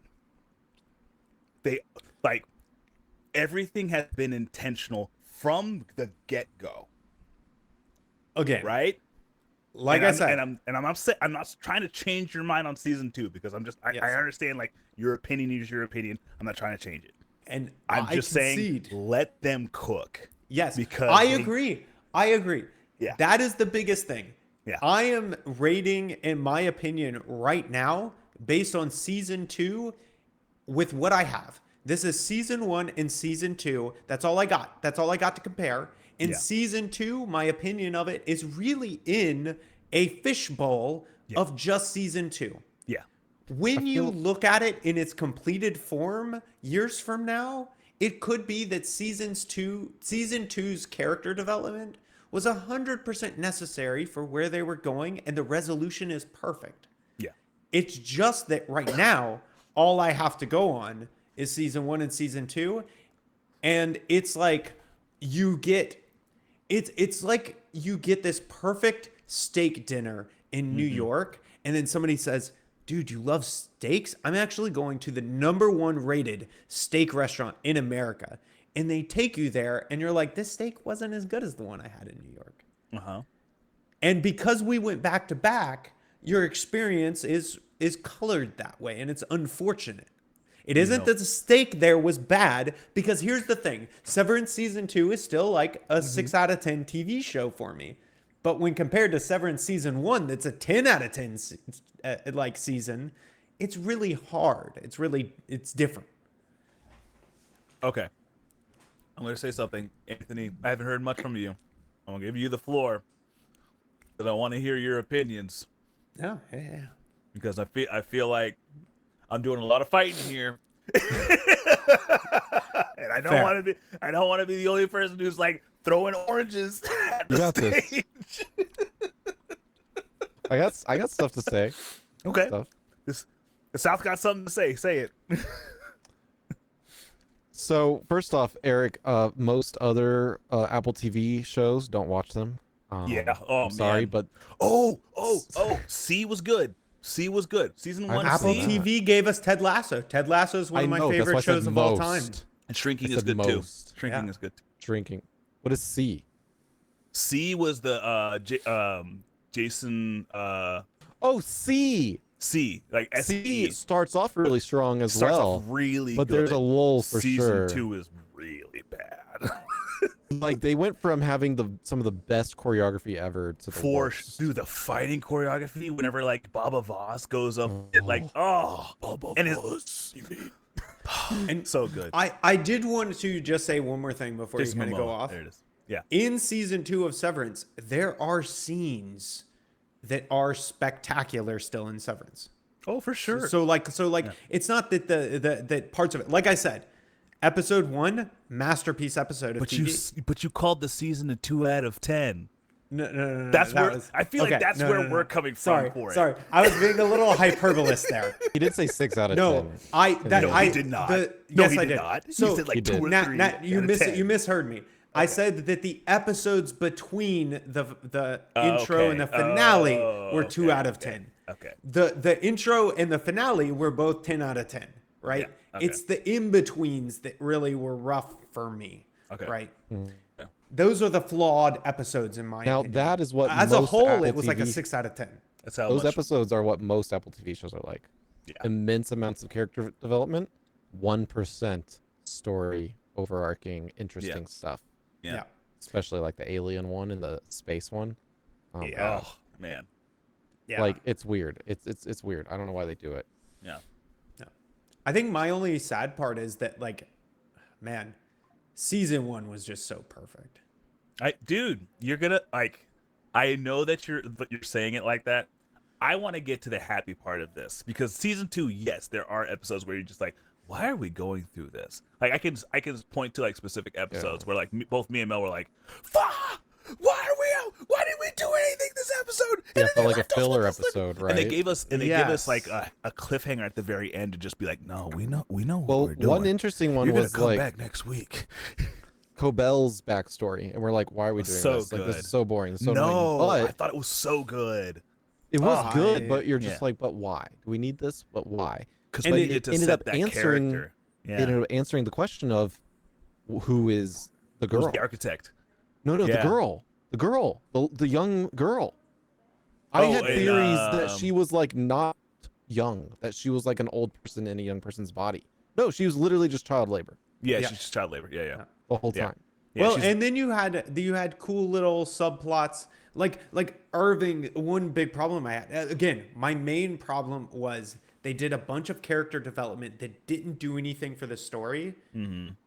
Followed by like little episodes. Irving's story, for example. Who's he reporting to? Well, yeah. So like they tease all of that stuff. They tease all of that, but like it doesn't go anywhere. And then he goes on a train. It feels very weird. It feels very unanswered. You and know maybe who's going to we'll be get at a the end of resolution. that train, though, right? Who Maybe he's reporting to. Look. If they again, the resolution is what's important. You're right. And they left it unresolved in Yeah, season 2. That is my problem. Yeah. We got none of it. But they had tidbits across that character storyline. Like the whole Bert and that. So one big problem I had. I really didn't have any connection or feel like the investment between Audi Bert and Audi Irving was genuine or cared at all. It was a model that they followed to give you the information about how severing was used before severing existed for assassination. Yeah. And that was Well, it. we don't know if they were actually Wait, assassination? What do you, Yeah. Bert, Wait, rewind. he literally talks about that. Bert would take people out for rides that he Yes. would not have to drive them back from. No, that he wouldn't remember because he was severed and he assassinated them. I didn't pick that up. I didn't pick that up. That is what they were trying to say. So the whole severing thing existed before 12 years ago. Mm-hmm. And these people were disappearing. And he talks about how he doesn't remember going home. That in their last scene together, what I got from that was that he brought them somewhere and he didn't ask any questions and he didn't remember what happened there and then going back. It is heavily implied Now, that those people are killed. I disagree that the relationship between Bert and Irving was useless because they showed us. Not saying it's useless. I'm sorry. That's not what I'm saying. No, they specifically showed us that there are things that carry over. transcend the sever. Yeah. Very subtle things that occur on both sides, which is like proving that it's not and we severed see it fully. and we see it between Helena and Audi Mark as well. And we see it between the wife and Anymore, Agreed. where she trusts him, and that's why the guy rages, because she shouldn't trust him. She knows nothing about him. She should trust this voice. Yeah. Agreed. I just felt I didn't feel that was enough for the relationship that budded within 2 talking sessions between Bert and Irving. It just didn't feel organic enough for me. I felt very forced there. Maybe it's 'cause you're comparatively to the other ones. Maybe I don't. I'm not saying why, because I don't know. I just know from a feeling perspective, that one felt different than I feel like we can all agree on something though. In season 2, one of the most epic moments was Dylan's Audi's letter to Penny Dillon. Oh yeah, 100%. So good. Yeah, that's one of my top moments from the season. First off, you. I know, That was good. Like I said, there were definitely 10 out of 10 moments in season 2. It was just season 2's really long, and the moments that I remember as 10 out of 10 moments are less than 5% of season 2. Yeah. And about 80% of it, I'm like, unless you resolve this in a better way than I can think of in future seasons, you're going to totally mess this up and it's going to feel bad. And like you are making this harder than you need to, because I feel like there were really good inner season resolutions that they could have made that they focused on other things for season 2, and those things didn't feel important in season 2. So unless they make them important in future seasons, it's going to feel bad. Ultimately, I feel like both season 1 and season 2 are epitomes of how not to treat your audience. Because season 1 and season 2 cannot exist in a vacuum. They can't exist by themselves. The Matrix is a great example of a potential one and done. At the end of the Matrix, you're like, you can wonder, you can imagine, but you don't need more. You don't need another. You don't need a second one. And at the end of season 1 and season 2 of Severance, you need the next one, and that's not cool. They end with she's alive, of course. Yeah, I feel like that's only because of the cliffhanger. Yeah, but it's I mean, you closed like no loops. Yes, dude. You didn't give any answers. There was no end to the story. The story just started. It's like wrote the prologue. No. Okay. Let me go with this though. Okay. You closed every character loop from the first season. You did not close the story loop that I'm talking about of the mystery. The mystery is what drove us into season 2. But guess what? Irving, Dylan, Helly, and Mark all transcended their characters and solved their character issues from season 1 inside of season 1. Not Helly. Helly did. Helly solved her arc at the very end of season 2 when she said, "I'm her."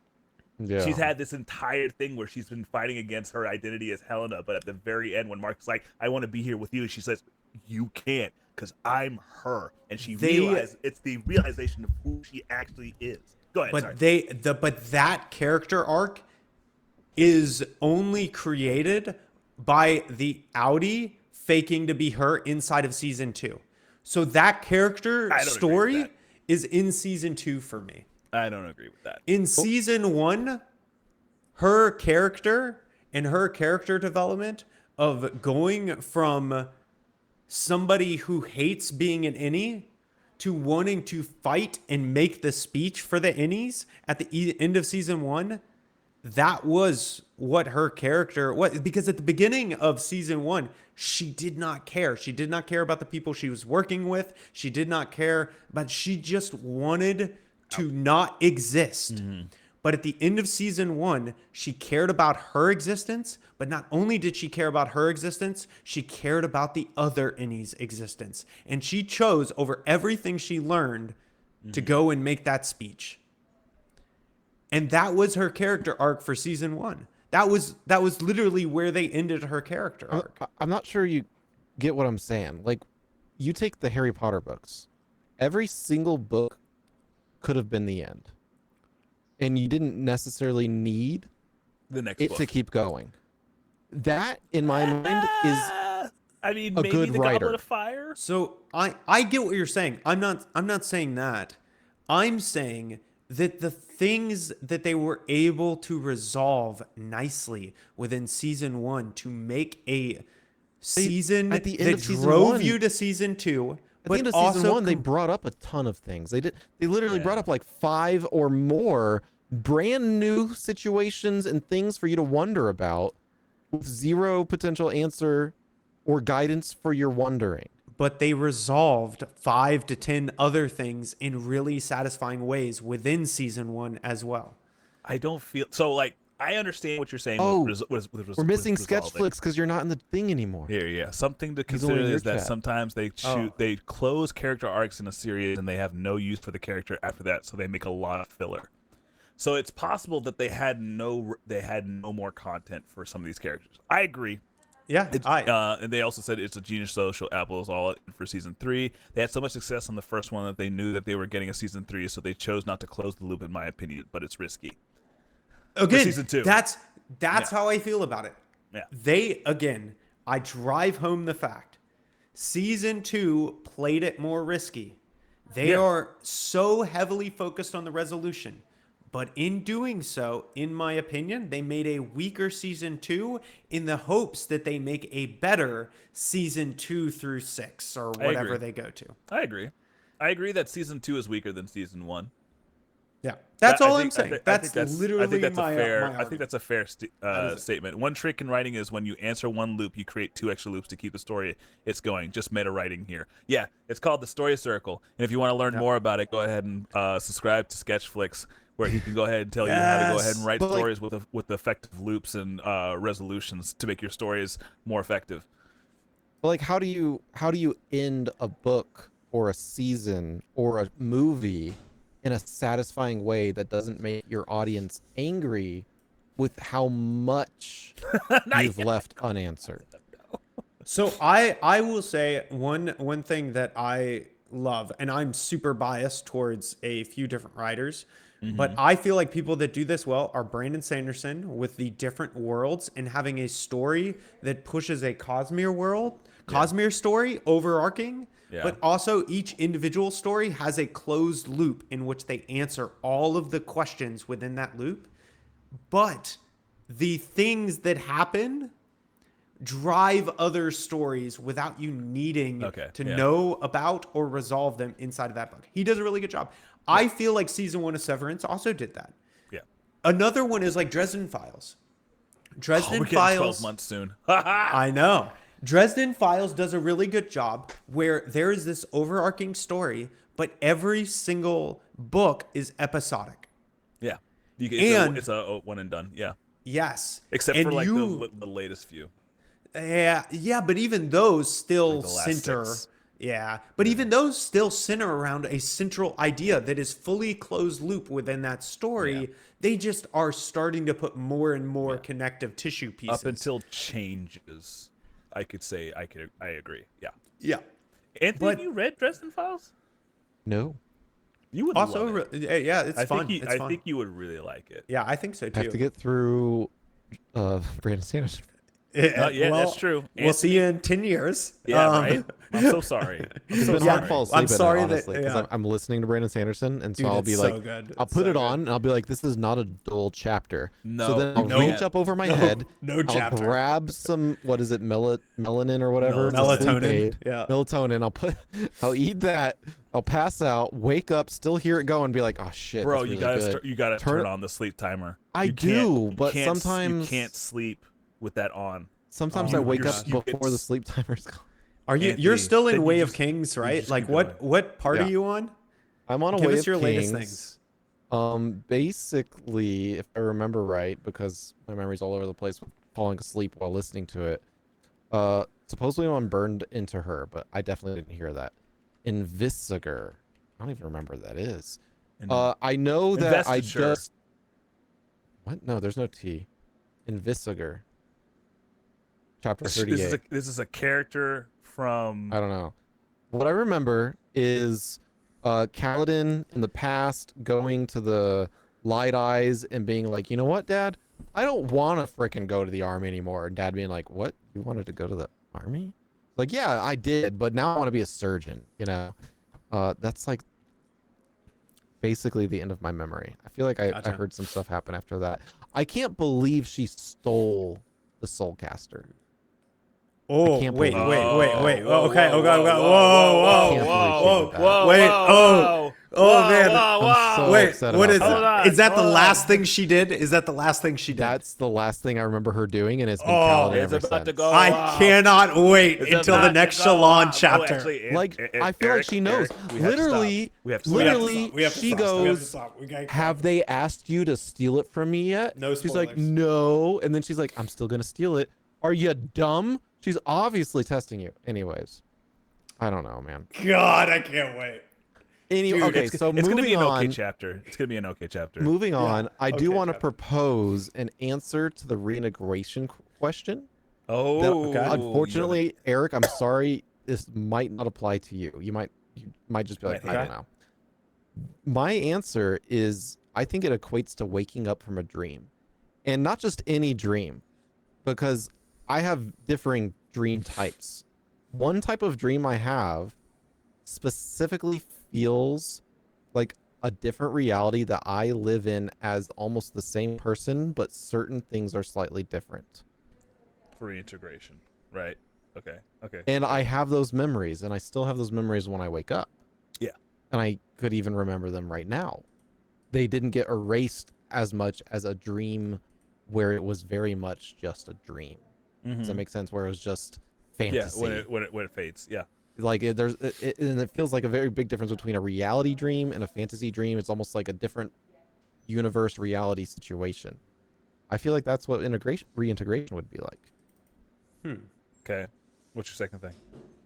But there wasn't a second. Oh, Second okay. Never mind. thing. Okay, I thought you actually had like a theory as like what's gonna happen. The next second in thing is story. that's My what it feels theory like. is that it feels the same as waking up from a dream that feels very real, Interesting. and you have both memories. Mm. I don't know. I can. I don't know. I dig get it. like, to me, it's like almost every day that you wake up, you're a new version of you. Yeah. And so when you reintegrate, you're a new version of you. You're not either old versions, because now you have memories from multiple realities, and they combine, and you decide what to do with them, but you just keep going. And you're God, both my- blown away. My podcast screen is so jank. I need to fix that. What- It's what so the- jank. It is. It's Anthony's truly like the cut off a jankiest. little Yeah, bit. I just looked at it Oh, for like yeah. longer than 5 seconds, and I was like, "Oh, Apparently, I should really fix that." I thought I was frozen for you guys, but I No, just dude, stuck a you're pose not. for a very long time. No, you just stay very still. No. I know we're like coming up on time, but like, I do want to go ahead and get a good idea, like how what everybody played, because I actually have to recruit you guys. I have to get gold in Marvel Rivals before the end of the week. We have 2 days, like 3 days. We have 2 What? days? No. We have like 3 days. Nah. What are you Dude. talking about? I'm Are Silver you 3. wait? Are you You're willing? silver 3? Am Wait, I are- the bad one? Are y'all willing to like take off work? Because I hit my diamond, so I'm in. I want free characters. What? So you can't get down below diamond? No, you definitely can still get demoted, For but sure, I'll get for all the sure. benefits of hitting diamond. And I don't think I'm gonna hit you create your Grandmaster by alt? end of season. I did I'm gonna create have to- my alt. I'll have to probably. I just that one day I streamed last week. I wanted to hit diamond. Maybe I to could get take diamond. Wednesday or something. I can give you update secret because you can fail the audition, but the 2 new characters are Phoenix, Jean Grey, and Emma Frost. The Phoenix and Jean Grey? Oh, You didn't man. hear from me. Phoenix and Jean Grey, they're going to be 2 separate characters, which Yeah. is kind of dope because they are technically 2 separate characters. But what? Dude, So, Emma Frost Ultron- is so- breaking the internet right now. Oh yeah, is dude, what the she's Dai Jill doing. is insane. Oh my god. Oh my god. my god. She has broken the internet. Sir, sir, Dude, she has broken the internet. They were like, really? I didn't know. they know Yeah, what yeah, they're yeah. doing. They know they know how to exactly make what money. they're doing. They were like, oh, Emma Frost. Well, I mean, We to be- got this. To be fair, let's just be real about Emma Frost's character for the entirety of the X-Men timeline. She has always been a thirst trap. She is 100%. all like it doesn't like Look, I'm not debating that. I'm just saying I know why they chose in the second season when the player base has started to rise because of popularity and Twitch. That is when always they been- decided to release. she's always her. been mommy. She's always been mom. 100%. It's okay. And then Look- Jean Grey is like a consolation prize. Honestly, I feel. I Yeah, mean, Jean Grey, and Phoenix then is yeah, a of bad course person, we a have bad thing. like we have Emma Frost in 2, we have Ultron in 2.5, and then once they get the 3, by the way, they're going to be releasing a new character every month, is what they that's said. insane. New character every month? Yep. I mean, they have the roster.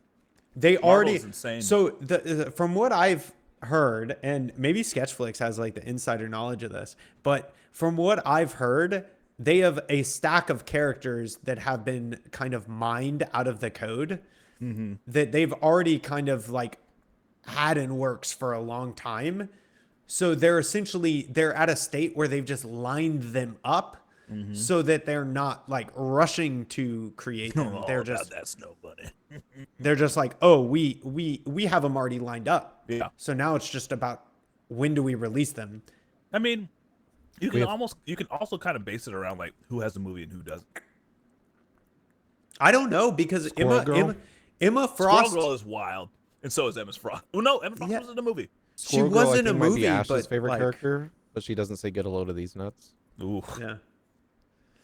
Oh, the voice actor Voice auditions? actors. Yeah, I yeah, see. yeah. Makes Yeah, sense. yeah, yeah. So I looked at some of the code dives where they essentially just went through the compiled code, and they have like 7 or 8 different placeholder characters like that are essentially fully fleshed out and done. Wow. So Nettie's it's is just a matter insane, of dude. like it's just a matter of the UI for them, like Yeah. making them look nice, making them And, do all and that. the meta. And the meta. Yeah. 'Cause, like they can't just drop Yeah. like 6 characters and Exactly. be like, yeah, go and nuts. they shouldn't do that, right? Yeah, yeah. They are doing such a good job at keeping interest high, changing things up, making things feel fresh. Yeah, Overwatch. And doing stuff. Like the real thing is, and so far, their character design has been good, and they It's getting a haven't little done anything. goonery. Well, here's the thing. Let's be real. But so yes, Still getting a little goony. but that's just a given due to like free game. You know, I mean, the next you what- have to according look. to this info though, the next Yes. 2 characters out of the ones that we know are both Jean Grey and Phoenix. So Well, you know she's Ultron, gonna- Ultron is there. Ultron's coming, yes, but I mean, like, there's also Phoenix and Jean Grey already on like the Yeah, the but they're planet for coming out. Yeah, but they're not coming out until after Ultron because they Yeah, already yeah, yeah. released the Makes sense. thing. But Yeah. but what I'm getting at is you have to look at the abilities. Emma Frost's abilities look cool as all get out. They look fun. They look interesting. They look different. And there's nothing about them that is game breaking. And this was something that I was talking to somebody Command about. grab though. The command grab. Are you talking about her alt? No, the command grab. Oh, that just looks dope. That's It does. just dope. It does no damage. It's just fun.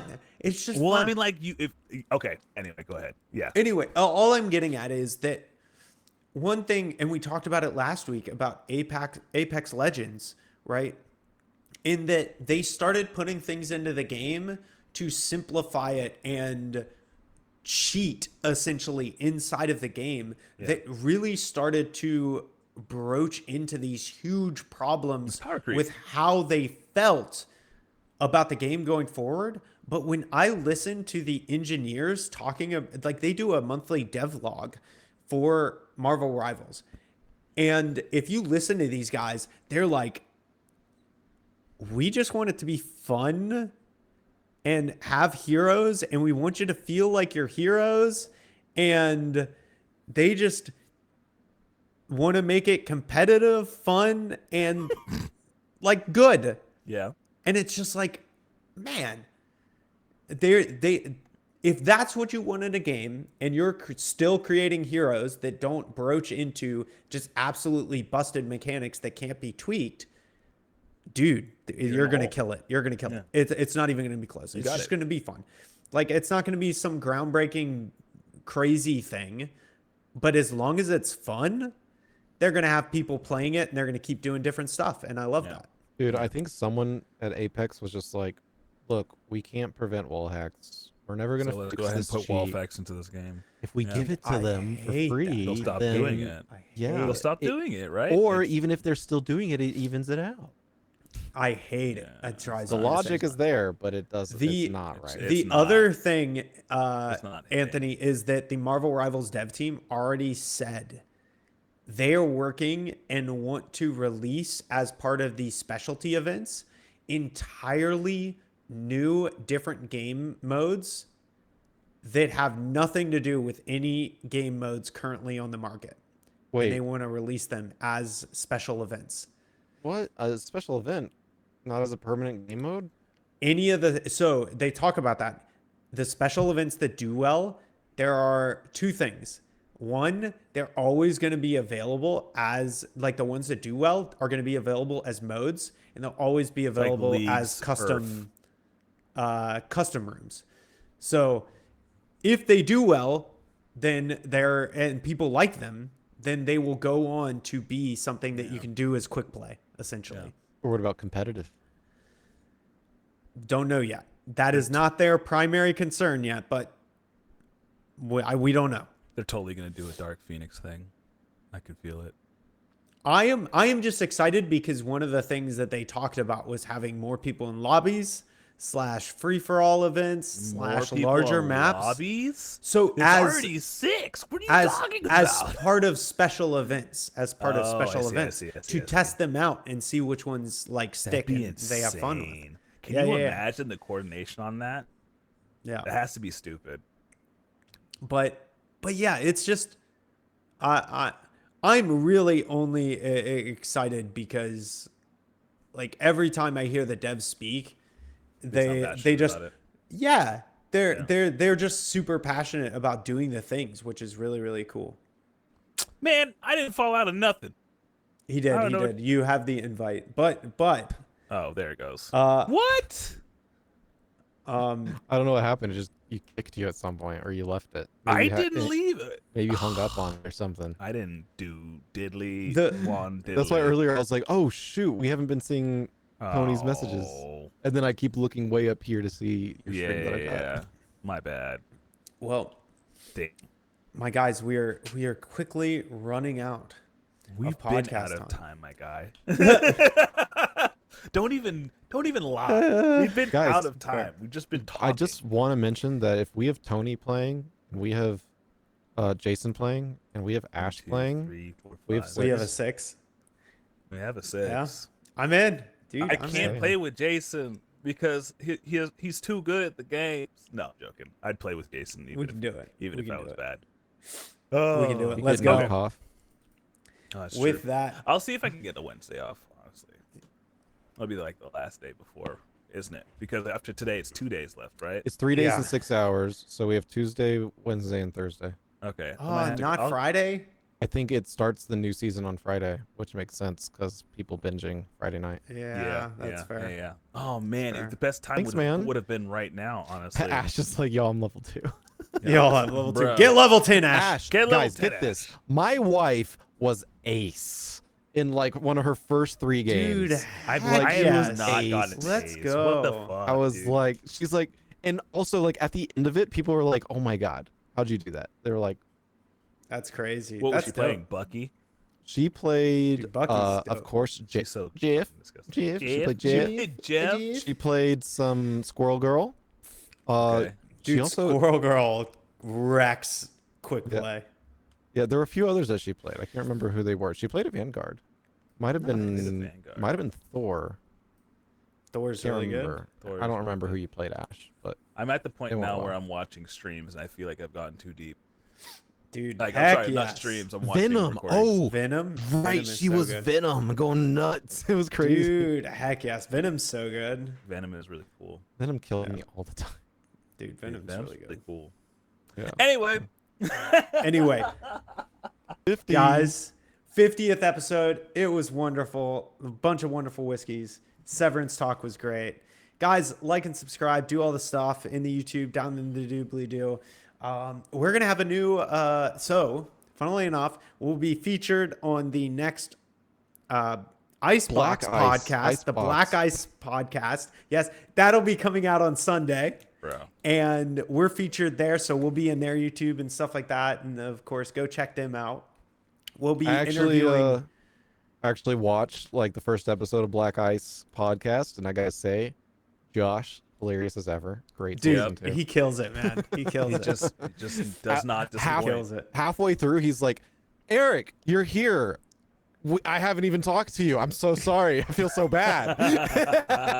It was It is pretty funny. Oh my It's pretty funny. He's really worried that I'll become known in the judo space as White Ice. Oh no. So he's worried about that. I would be And too. I wasn't worried about it until he said that, and now I'm worried about it too. I was worried about it from before. I mean, I was like, that's So, kind of Eric, in you the got works. you got a major concussion from white ice on the mountain. It just makes sense. That's fair. You know, That's you fair. don't see white ice when you're on the mountain. So yeah, Yeah. we're interviewing another really good judo competitor for Sunday. That'll be out on Sunday on their channel, and of course, check out all of our episodes over on YouTube and stuff. And with that, we'll catch you in 51, guys. Peace. かわいいですね。かわいい。上手です。上手